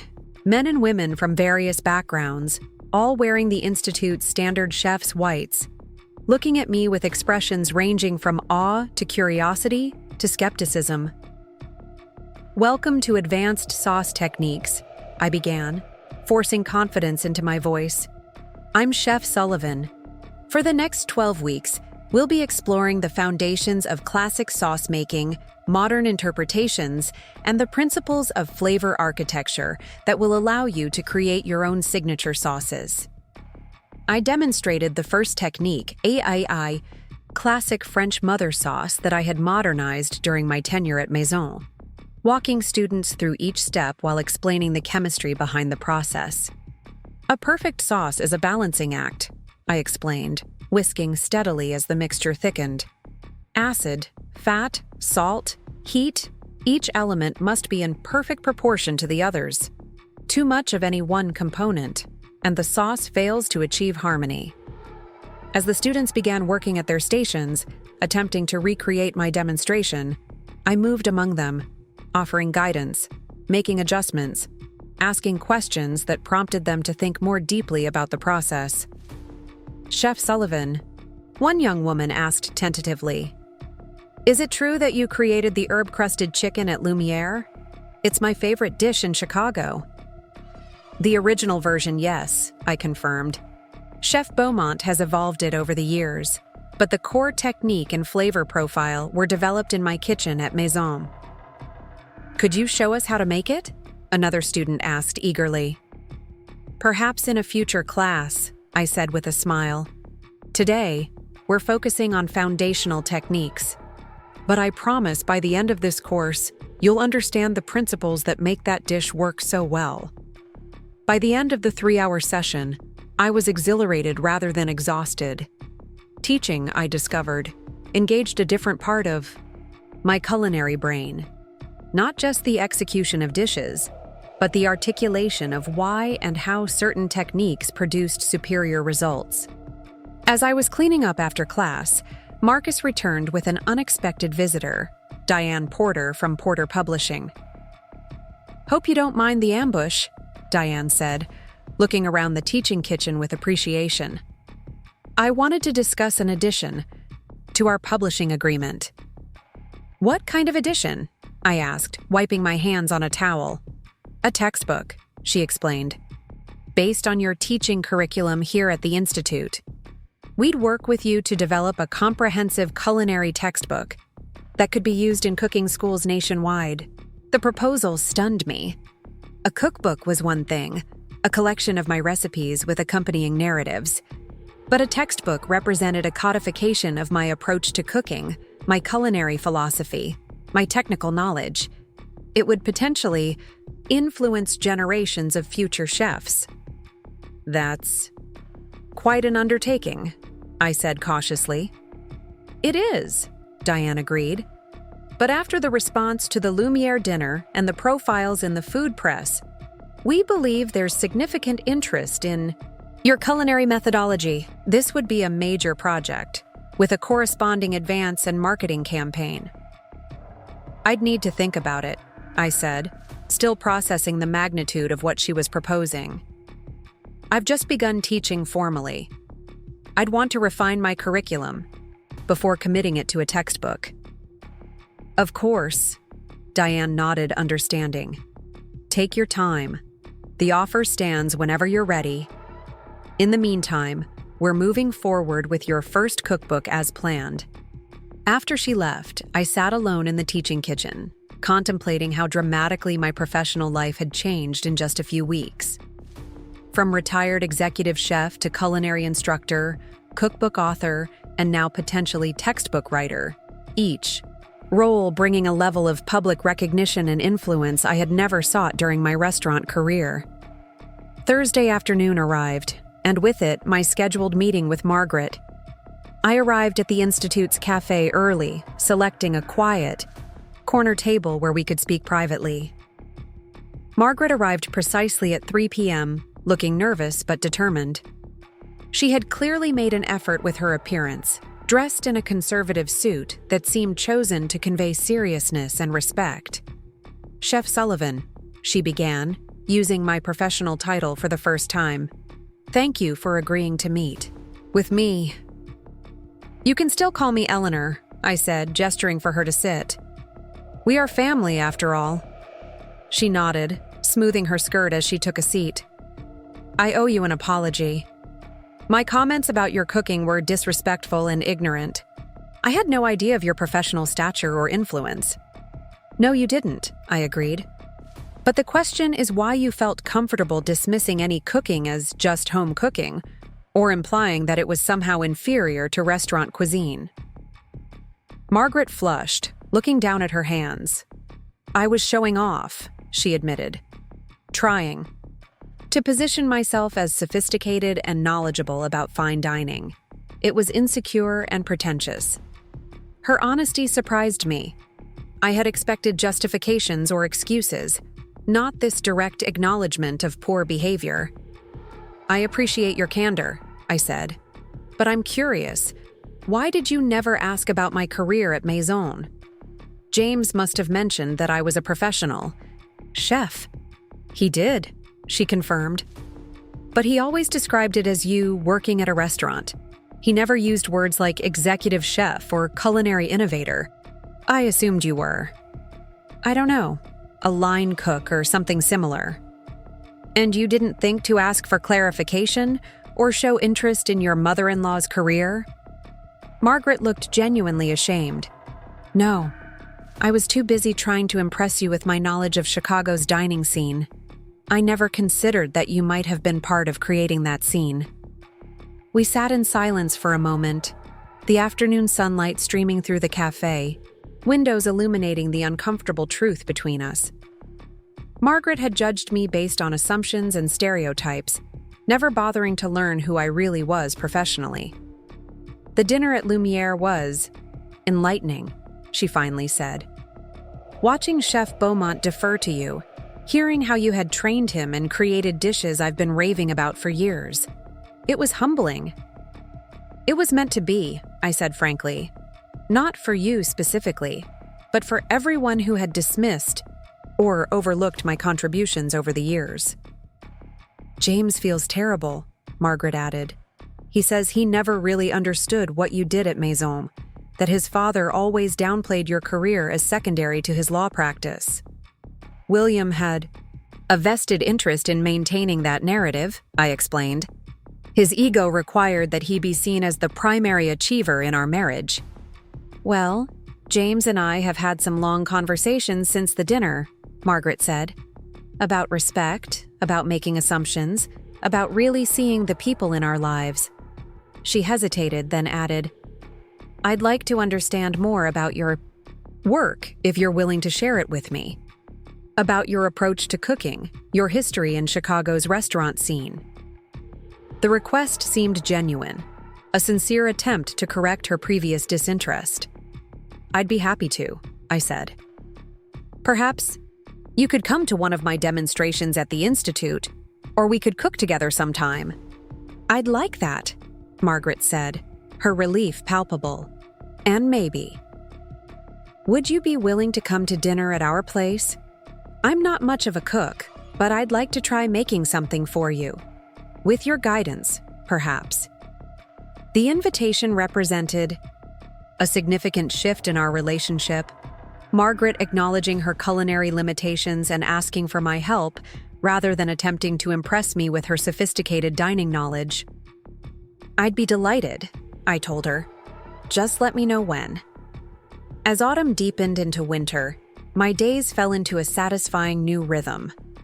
3 days a week, I taught at the Culinary Institute, guiding advanced students through the intricacies of sauce, construction, protein preparation, and flavor development. The remaining weekdays were devoted to my cookbook project, testing and refining recipes in my home kitchen with the assistance of a recipe developer provided by Porter Publishing.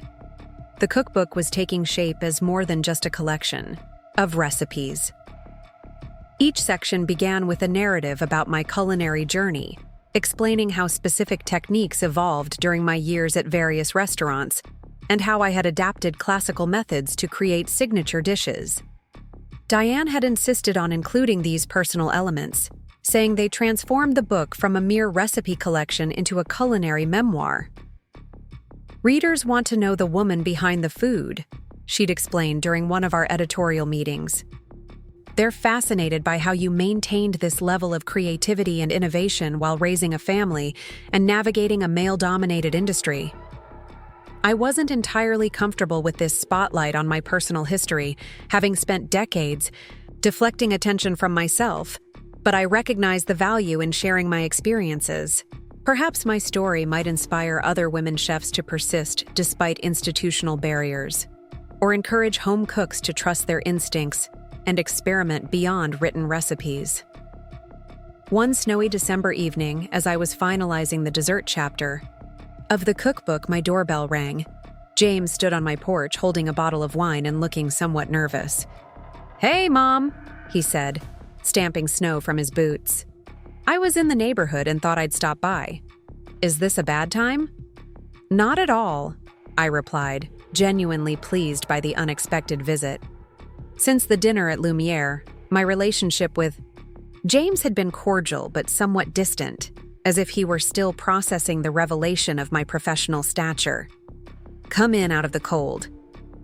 He followed me to the kitchen, where recipe printouts and food photos covered every available surface. "Looks like a cookbook explosion in here," he observed, carefully setting the wine bottle between stacks of papers. "Final revisions," I explained, clearing space at the island. "The manuscript is due to the publisher next month." James uncorked the wine and found glasses while I put away the most fragile papers. We settled at the island with our drinks, an unusual moment of casual companionship between us.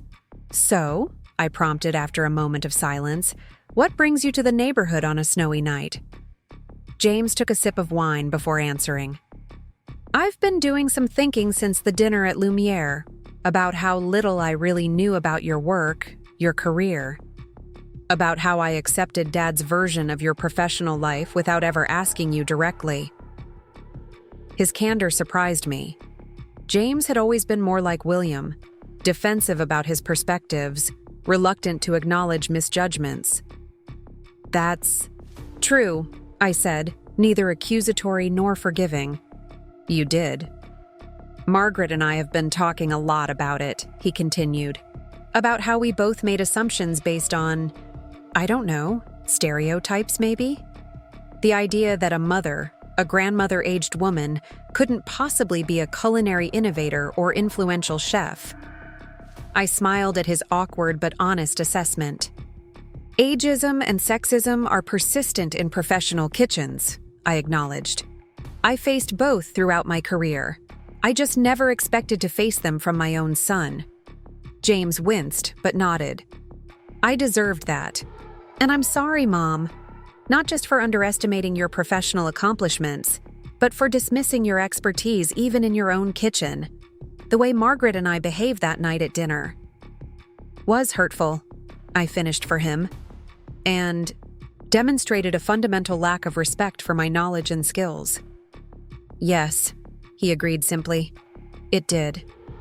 We sat in silence for a moment, the acknowledgement hanging between us. Finally, James reached into his coat pocket and withdrew an envelope. "I brought something for you," he said, sliding it across the island.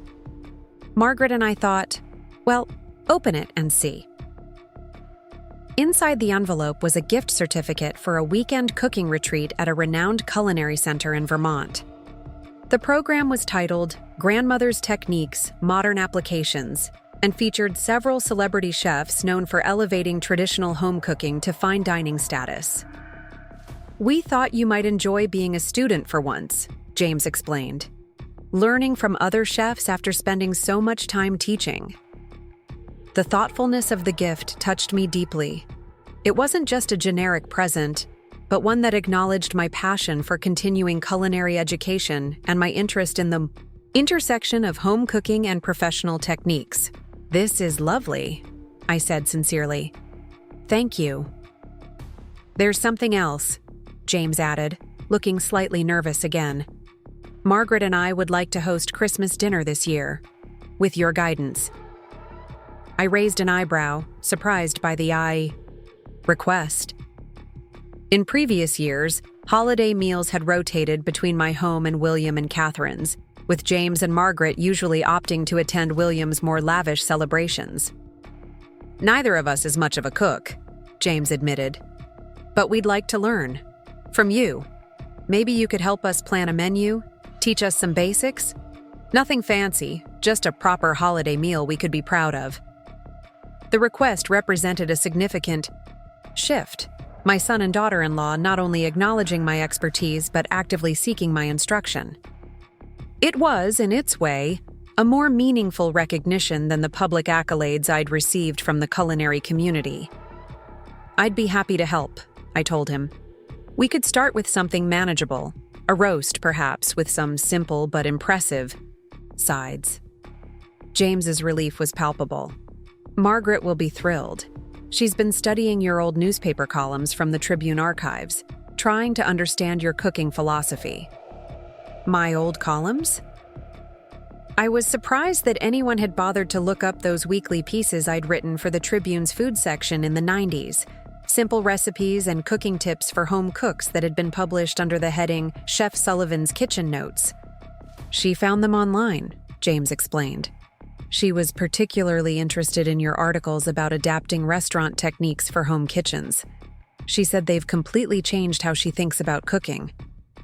The idea of Margaret, who had so recently dismissed my cooking as outdated and simplistic, now studying my culinary writing, was both ironic and gratifying. Perhaps the Lumiere dinner had accomplished more than just public recognition. It had opened my family's eyes to the depth and breadth of my professional knowledge. After James left, I sat in my kitchen, reflecting on the subtle but significant shifts in my family relationships. From the dismissal and betrayal I had felt when Margaret criticized my cooking, to this new dynamic where my expertise was not just acknowledged but actively sought, it was a transformation I hadn't anticipated. The following weekend, James and Margaret invited me to their downtown condo to begin planning the Christmas dinner. Their sleek, minimalist kitchen showed little evidence of regular cooking: pristine countertops, unused appliances still bearing factory stickers, a knife block with blades that appeared never to have been sharpened. "We usually eat out," Margaret admitted somewhat sheepishly, noticing my assessment of the kitchen. "Or order in. Neither of us learned to cook growing up." "Everyone starts somewhere," I said, unpacking the bags of supplies I'd brought. "Today we'll focus on fundamentals: knife skills, basic sauce preparation, proper seasoning. These are the building blocks of any good meal." For the next few hours, I guided them through culinary basics I had taught to first-year cooking students and restaurant apprentices countless times.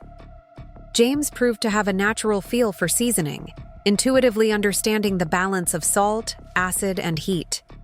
Margaret, despite her initial nervousness, displayed unexpected precision in her knife work after I corrected her grip and stance. The key to confident cooking is understanding why techniques work, not just following recipes, I explained as we prepared a simple roast chicken with herbs, a test run for the larger holiday roast they would attempt at Christmas. If you know that salt penetrates meat at a specific rate, that protein seize at certain temperatures, that flavors build in particular sequences, then you can adapt to any situation. They absorbed the information with surprising eagerness, asking thoughtful questions and taking notes on the techniques I demonstrated. There was none of the skepticism or dismissal that had characterized our previous culinary interactions, just genuine interest in learning from my experience. As the chicken roasted, filling the apartment with enticing aromas, Margaret broached a subject I hadn't expected. "I've been reading about your early career," she said, carefully deglacing a pan under my supervision. "About how you started at La Maison Blanche when women were barely allowed in professional kitchens." "Those were different times," I acknowledged. "The chef there only hired me because he was short-staffed and desperate. He assigned me to vegetable prep, assuming I wouldn't last a week."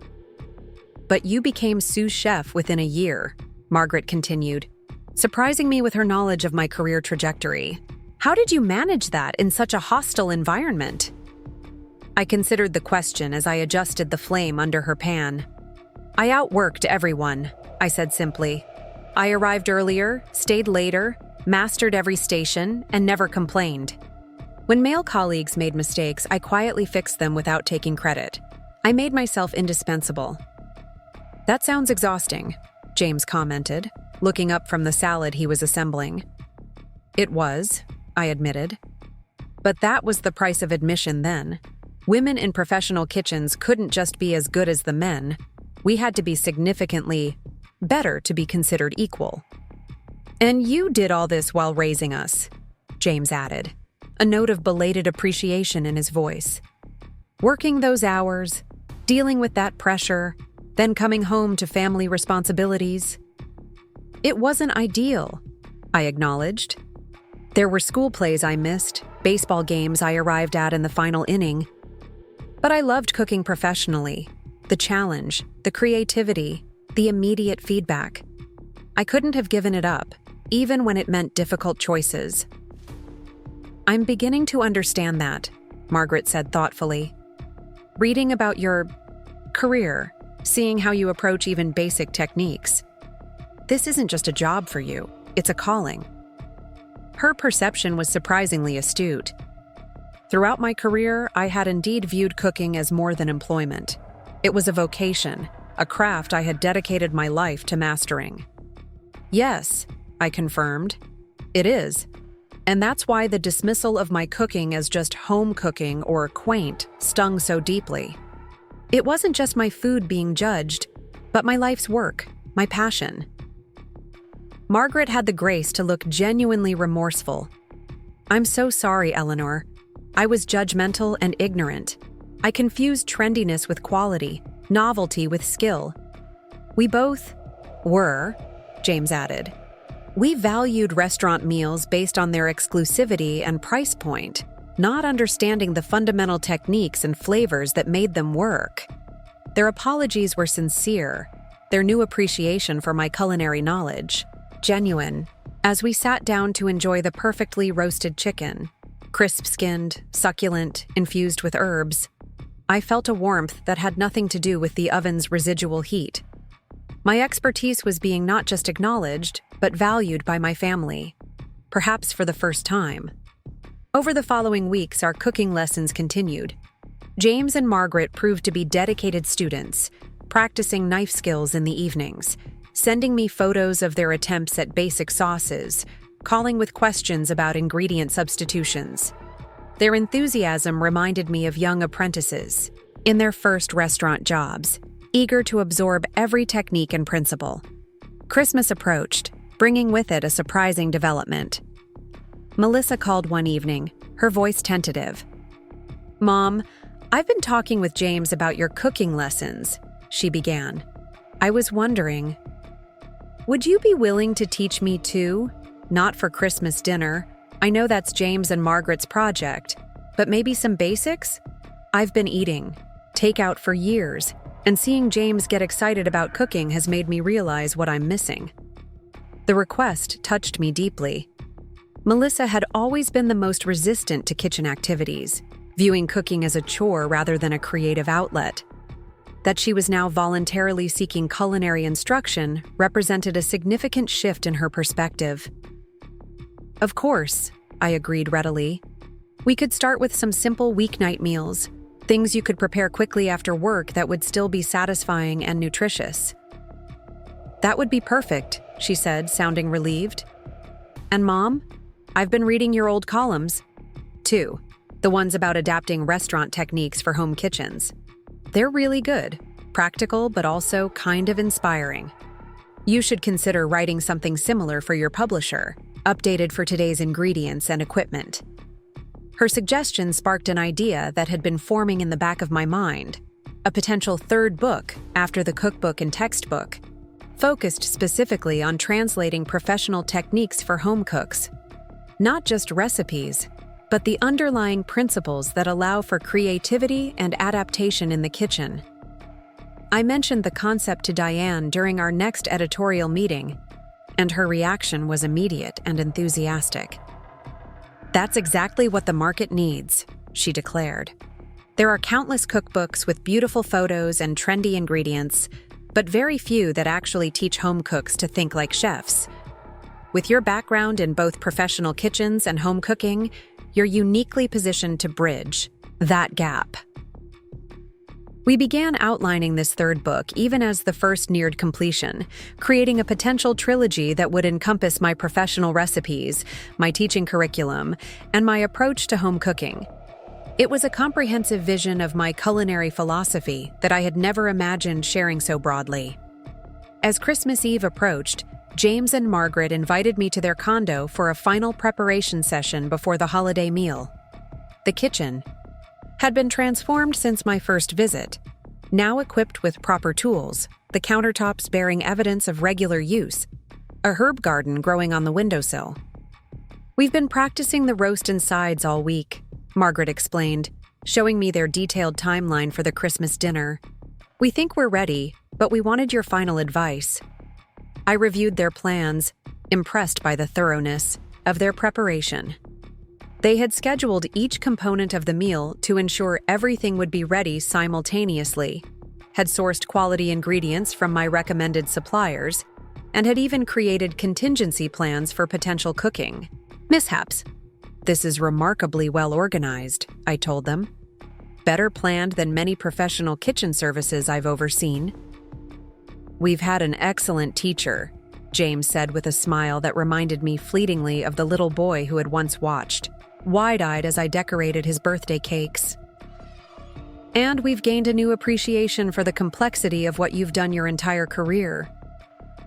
Christmas morning dawned bright and clear, sunlight glinting off fresh snow as I prepared to head to James and Margaret's condo for the holiday meal. I packed a few emergency supplies, my favorite chef's knife, extra herbs, homemade stock, just in case they encountered any last-minute culinary crises. Old habits die hard, and I had spent decades being the family's culinary safety net. When I arrived, I was greeted not by panic but by calm confidence. The kitchen was humming with purposeful activity, James carefully monitoring the prime rib roast's temperature, Margaret putting the finishing touches on an impressive cheese and charcuterie board. Classical music played softly in the background, and the apartment was filled with enticing aromas. "Merry Christmas, Mom," James said, looking up from the roast with a smile. "Everything's on schedule." "We've got this under control," Margaret added, wiping her hands on her new chef's apron, a far cry from the woman who had once sneered at my home cooking while worshipping restaurant meals. "But we're glad you're here." Melissa arrived soon after, bringing her contribution to the meal, a chocolate soufflé for dessert, prepared from my recipe under my guidance during a cooking lesson earlier that week. Her first attempt had collapsed spectacularly, but this one looked promising, with proper rise and structure. "I followed your technique exactly," she told me, carefully placing the delicate dessert on the counter. "Beaten egg whites, folded in. Just until incorporated, ramekin properly prepared, oven preheated to the exact temperature."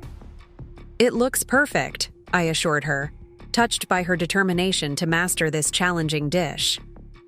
"We'll finish it with the crème anglaise while the roast rests." To my surprise, Catherine arrived next, without William. "He's having lunch with colleagues," she explained, offering no further details about why my ex-husband was working on Christmas Day. She handed me a carefully wrapped package. "This is for you, Eleanor. I found it and thought you should have it." Inside was a leather-bound scrapbook filled with reviews, articles, and photographs documenting my culinary career from the 1970s through the early 2000s. Clippings I had never saved myself, too busy cooking to document my professional journey. "I discovered it in William's study," Catherine explained quietly. "He had kept track of your career all along, even while minimizing it to others. I thought these belonged with you now." The revelation stunned me. Throughout our marriage, William had seemed indifferent to my professional accomplishments, occasionally even resentful of the attention they drew. Yet here was evidence that he had privately documented my career progression, collected reviews of my cooking, preserved photographs of me in professional settings. "Thank you," I said, genuinely moved by both the gift and Catherine's thoughtfulness in returning it to me. This is a piece of my history I never thought to preserve. As we gathered around the table, I watched with quiet pride as James carved the perfectly cooked roast, Margaret served her expertly prepared sides, and Melissa presented a wine she had selected specifically to complement the meal. My children, who had once taken my culinary expertise for granted, were now not just acknowledging it but incorporating it into their own lives. "Before we eat," James said, raising his glass, "I'd like to propose a toast to Mom, not just for teaching us how to prepare this meal, but for showing us what it means to pursue excellence in one's craft. We didn't fully appreciate your professional accomplishments for far too long, and for that we apologize." "To Eleanor," Margaret added, her expression sincere, "whose patience in teaching kitchen novices like me has opened up a whole new world of creativity and satisfaction." I understand now that cooking isn't just about following recipes. It's about understanding ingredients, techniques, and flavors on a fundamental level. To Mom, Melissa concluded, whose influence extends far beyond what we ever realized, from high-end restaurant kitchens to culinary schools to the pages of cookbooks. We're only beginning to understand the impact you've had on Chicago's food scene, and we're so proud to be your family. The meal that followed was perhaps the most gratifying of my career, not because the food itself was the most exquisite I'd ever encountered, but because it represented my culinary knowledge being passed down to the next generation. Every dish reflected techniques I had taught them, adaptations I had suggested, principles I had explained during our lessons together. As we enjoyed Melissa's remarkably successful chocolate soufflé, complemented by the crème anglaise I had helped her prepare, James broached an unexpected subject. Mom, we've been thinking about something. Margaret and I are considering opening a small cafe. Nothing elaborate, just good food prepared with care, using the techniques you've been teaching us. A cafe? I echoed, surprised by this development. That's quite a career change for both of you. It is, Margaret acknowledged. But after these past few months, learning from you, understanding food in a new way, it's awakened something in us, a passion we didn't know we had. We're not looking to become award-winning chefs, James clarified, just to create a neighborhood place with honest, well-prepared food. And we were hoping you might consult on the menu, help us develop our core offerings. The request touched me deeply. Not only had they embraced cooking as more than just a necessary chore, but they valued my expertise enough to involve me in their new venture. I'd be honored, I told them sincerely, though opening a restaurant is not for the faint of heart. It's demanding, unpredictable work. We know, James said. We've been talking to Chef Daniel about the business aspects. He's been incredibly generous with advice, just as you've been with culinary guidance. He speaks of you with such respect, Margaret added. He told us that without your mentorship, Lumiere would never have existed, that your approach to flavor and technique forms the foundation of everything he creates. The acknowledgement of my influence, coming full circle from the chef Margaret had once idolized without knowing his connection to me, felt like the closing of a perfect narrative arc. After dinner, as we relaxed in the living room, Catherine handed me an envelope. One more thing, she said. An invitation I thought you might find interesting. Inside was an invitation to speak at a Women in Culinary Arts conference, scheduled for the spring. The event would bring together female chefs from around the country to discuss their experiences in professional kitchens and offer mentorship to young women entering the industry. The organizer is a friend of mine, Catherine explained. When I mentioned your career path and recent recognition, she was eager to include you as a keynote speaker. A keynote? I said, scanning the prestigious names already confirmed for the event. That's quite an honor. And well-deserved, Catherine assured me. Your story of persistent excellence despite lack of recognition is exactly what young female chefs need to hear. As winter mellowed into spring, my professional life continued to evolve in ways I had never anticipated. My first cookbook was published to critical acclaim and strong sales, with food publications praising its combination of restaurant-worthy recipes and accessible techniques.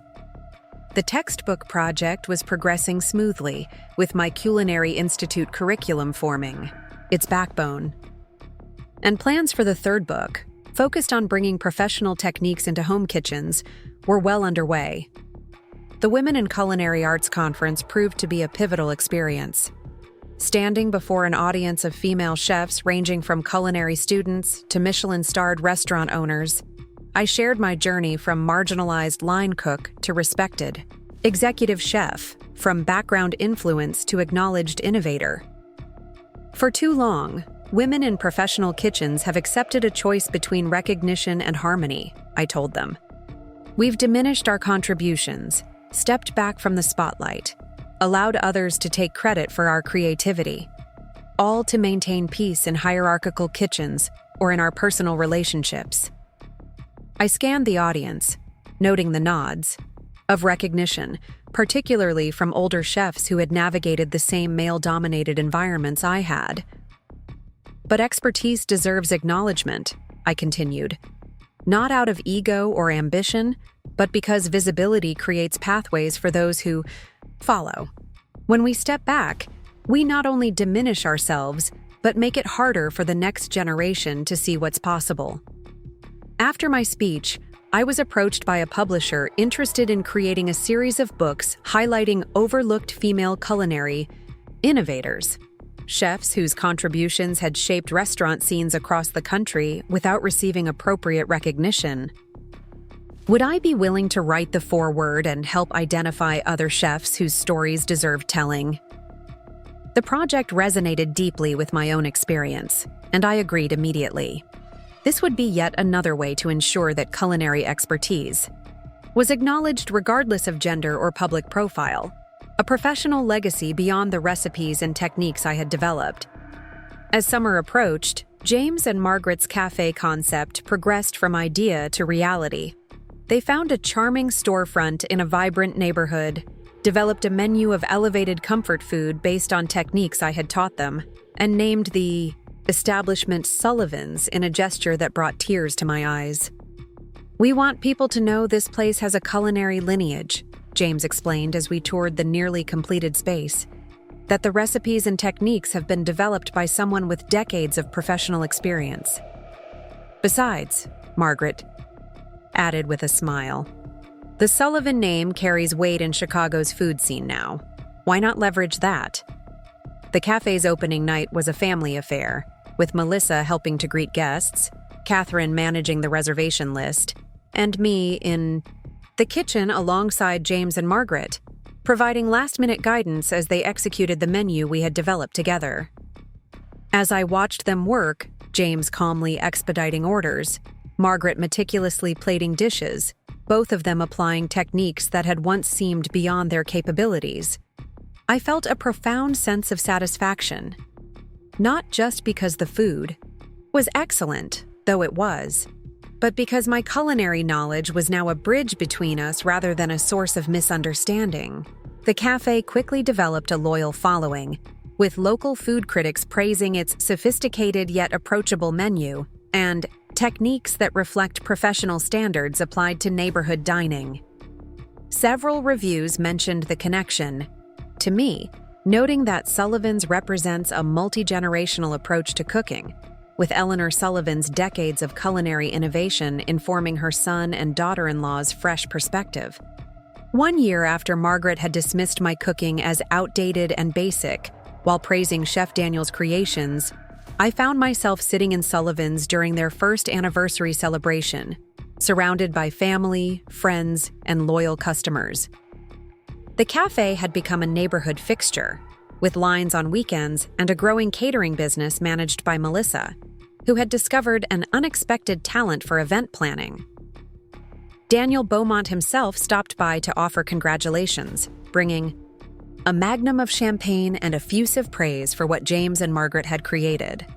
"You've captured Eleanor's approach to flavor perfectly," he told them, sampling the cafe's signature dishes. "Complexity without pretension, technique in service of taste rather than spectacle."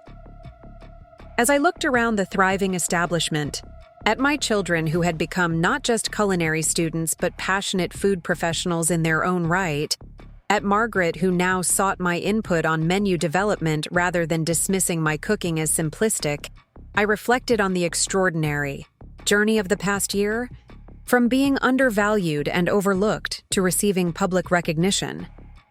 From having my cooking criticized by my daughter-in-law, to seeing my culinary legacy carried forward through a restaurant bearing my name. From keeping my professional accomplishments separate from my family life, to watching my expertise become a source of connection and shared passion. The moment Margaret had sneered at my roast chicken, not knowing I had trained her favorite chef, had been painful, but it had also been the catalyst for a transformation that had enriched all our lives. By finally standing up for my expertise, By refusing to remain in the background, I had not only claimed my rightful place in Chicago's culinary history, but had opened new paths for my family as well. As Daniel raised his glass in a toast to Eleanor Sullivan, whose influence on Chicago's culinary scene is finally receiving the recognition it has always deserved, I smiled, thinking of all the dishes I had created over decades in professional kitchens, all the chefs I had trained, all the diners who had enjoyed my food without ever knowing my name. The recognition was sweet, but the greatest satisfaction came from seeing my culinary legacy continue through those I had taught, both in professional kitchens and now in my own family. The summer evening was warm as I sat on the small patio behind Sullivan's, watching the sunset paint the Chicago skyline in hues of gold and pink. The cafe had closed for the night, but inside, James and Margaret were developing new menu items for the fall season, occasionally bringing samples for my assessment. 2 years had passed since that pivotal dinner when Margaret had criticized my roast chicken while praising Chef Daniel's cooking at Lumiere, not knowing that his signature dishes had originated in my kitchen. As I sipped a glass of wine, thumbing through the worn leather scrapbook Catherine had returned to me, the one filled with press clippings about my career that William had secretly collected, I reflected on how completely my life had transformed. My first cookbook had gone into its third printing. The textbook was being adopted by culinary schools across the country, and the third book, focused on professional techniques for home cooks, was nearing completion. The Women in Culinary Arts initiative I had helped launch was flourishing, with mentorship programs connecting experienced female chefs with young women entering the profession. Several of my former Culinary Institute students had gone on to prestigious positions in restaurants around the country, proudly listing their training under Chef Sullivan on their resumes. But perhaps the most meaningful change was in my relationship with my family. The distance and dismissal I had once felt from my children had been replaced by genuine respect and appreciation. My culinary knowledge, once taken for granted or dismissed as outdated, was now actively sought and valued. The patio door opened, and Margaret emerged carrying a plate. "We're working on a new dish for the autumn menu," she explained, setting it before me. "A variation on your braised short rib technique, but with different aromatics and a cider reduction instead of wine." I studied the presentation, elegant but not pretentious, before tasting. The meat was perfectly tender, the sauce balanced, with notes of apple, rosemary, and a hint of star anise I hadn't expected. "The anise is an interesting choice," I commented. "It complements the apple without overwhelming it." Margaret beamed at my assessment. "That was my addition. I remembered what you taught us about unexpected flavor bridges, how the right background note can connect seemingly disparate elements." Her understanding of this subtle culinary principle, one I had spent years refining in professional kitchens, filled me with quiet pride. She had moved beyond simply following recipes to internalizing the underlying philosophy of flavor development that had defined my approach to cooking. "It's excellent," I told her sincerely. "A worthy addition to the fall menu." As she returned, inside, I thought about the remarkable journey that had brought us to this point. The painful revelation at Lumiere had been necessary. Without it, my family might never have recognized the depth of my culinary expertise or the extent of my professional accomplishments. That public acknowledgement had forced them to see me through new eyes, not just as a mother who cooked, but as a chef whose work had influenced Chicago's entire culinary landscape. But the true transformation had come in the months that followed, as James and Margaret had set aside their preconceptions and opened themselves to learning from me. Their willingness to acknowledge their misjudgments, to approach me as students rather than critics, had created space for a new relationship based on mutual respect and shared passion. Melissa emerged from the cafe, joining me at the table, with her own glass of wine. "The short rib is fantastic," she commented. "You've taught them well." "They've been eager students," I replied. "More receptive than I expected, given how they once viewed my cooking. Melissa looked thoughtful, swirling her wine. I've been thinking about that a lot lately. How we all dismissed your expertise for so many years. Dad minimized your career. We accepted his framing without question, and we never bothered to really understand what you did at Maison. Professional kitchens and home kitchens were separate worlds for me, I acknowledged. I rarely brought chef techniques into family meals, and I didn't talk much about my work at the restaurant. But we should have asked, Melissa insisted. We should have shown interest in your career the way we expected you to show interest in ours. Instead, we treated your cooking as, I don't know, just something mothers do. Her insight surprised me. Melissa had always been the more self-aware of my children, but this level of reflection suggested she had been giving serious thought to our family dynamics. What changed your perspective? I asked, genuinely curious. Watching you teach? At the Institute, she replied. I sat in on one of your classes last month. I wanted to see you in that environment. The way the students looked at you, the respect in their questions, how they hung on your every word. It made me realize what we had missed all those years. You weren't just cooking, you were practicing a craft you had mastered at the highest level. Her words touched me deeply. After decades of separation between my professional identity and my family role, the walls between those worlds had finally come down. The irony, I said, is that it took Margaret's criticism of my cooking to bring all this to the surface. If she hadn't compared my roast chicken unfavorably to Daniel's dishes, I might never have revealed my connection to Lumiere or my broader influence in Chicago's restaurants. Thank goodness for Margaret's snobbery, Melissa laughed. Though, she certainly changed her tune. Indeed she had.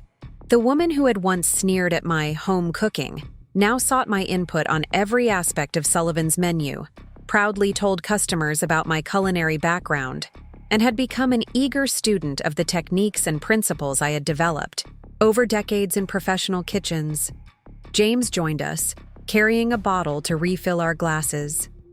Orders for the cookbook have picked up again after that feature in Food and Wine, he reported. The publisher says they're going into another printing next month. That's wonderful, I said, still somewhat bemused by the continued interest in my recipes and techniques. After decades of working quietly in the background, the public recognition remained slightly surreal. They want to do a feature on Sullivan's as well, he continued.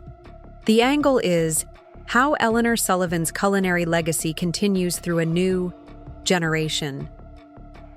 They'd like to photograph us cooking together, showing the connection between your professional techniques and our cafe menu.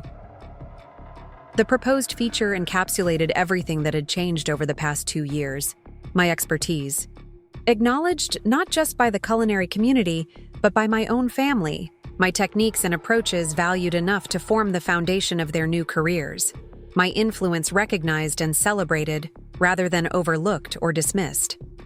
As twilight deepened into evening, Chef Daniel Beaumont stopped by, as he occasionally did after closing Lumiere for the night. He greeted me warmly, acknowledging James and Melissa before pulling up a chair. I've been thinking about doing a special dinner series, he explained, accepting the glass of wine James offered. A celebration of Chicago's culinary evolution over the past 4 decades, showcasing the dishes and chefs who shaped our restaurant scene. Naturally, you would be the centerpiece, Eleanor. That's a lovely concept, I said, touched by his continued commitment to highlighting my contributions. Though there are many chefs who deserve recognition from that era. Yes, but few who influenced as many current chefs as you did, Daniel countered. Myself included. I counted recently. There are 11 restaurants in Chicago currently operated by chefs you trained directly, and dozens more where your techniques and approaches have been adopted through those you mentored. His assessment of my impact was both flattering and somewhat overwhelming. I had never set out to create a culinary legacy. I had simply tried to cook the best food possible while sharing my knowledge generously with those who worked alongside me. As the conversation continued, with James and Daniel discussing potential dishes for the dinner series and Melissa offering ideas for the cookbook feature, I found myself reflecting on the essential truth that had emerged from the past 2 years of transformation. Expertise deserves acknowledgement, not for the sake of ego or public recognition, but because our knowledge has value that can be shared, built upon, passed down to future generations. By allowing my contributions to be minimized for so many years, I had inadvertently contributed to the invisibility of women's work in professional kitchens. By finally claiming credit for my innovations, I had not only corrected a personal injustice, but had created a more accurate historical record of Chicago's culinary development. The lights of the city twinkled against the darkening sky as we continued our conversation into the evening. From my family's newfound respect to Daniel's public acknowledgement of my mentorship, from the success of Sullivan's, to the broader recognition of my contributions to Chicago's restaurant scene, everything had changed because I had finally insisted on being seen for who I truly was professionally. Margaret's criticism of my poor cooking had been the catalyst, but the true transformation had come from my decision to step out of the background and into the spotlight. To claim my rightful place in the culinary world I had helped shape. To insist that decades of expertise be acknowledged rather than dismissed. As I looked around at my family gathered on the patio of a cafe that bore my name and carried forward my culinary philosophy, I felt a profound sense of completion. The journey from being undervalued to being celebrated had been challenging, but the destination, this moment of shared passion and mutual respect, had made every difficult step worthwhile. Up next, you've got 2 more standout stories, right? On your screen. If this one hit the mark, you won't want to pass these up. Just click and check them out.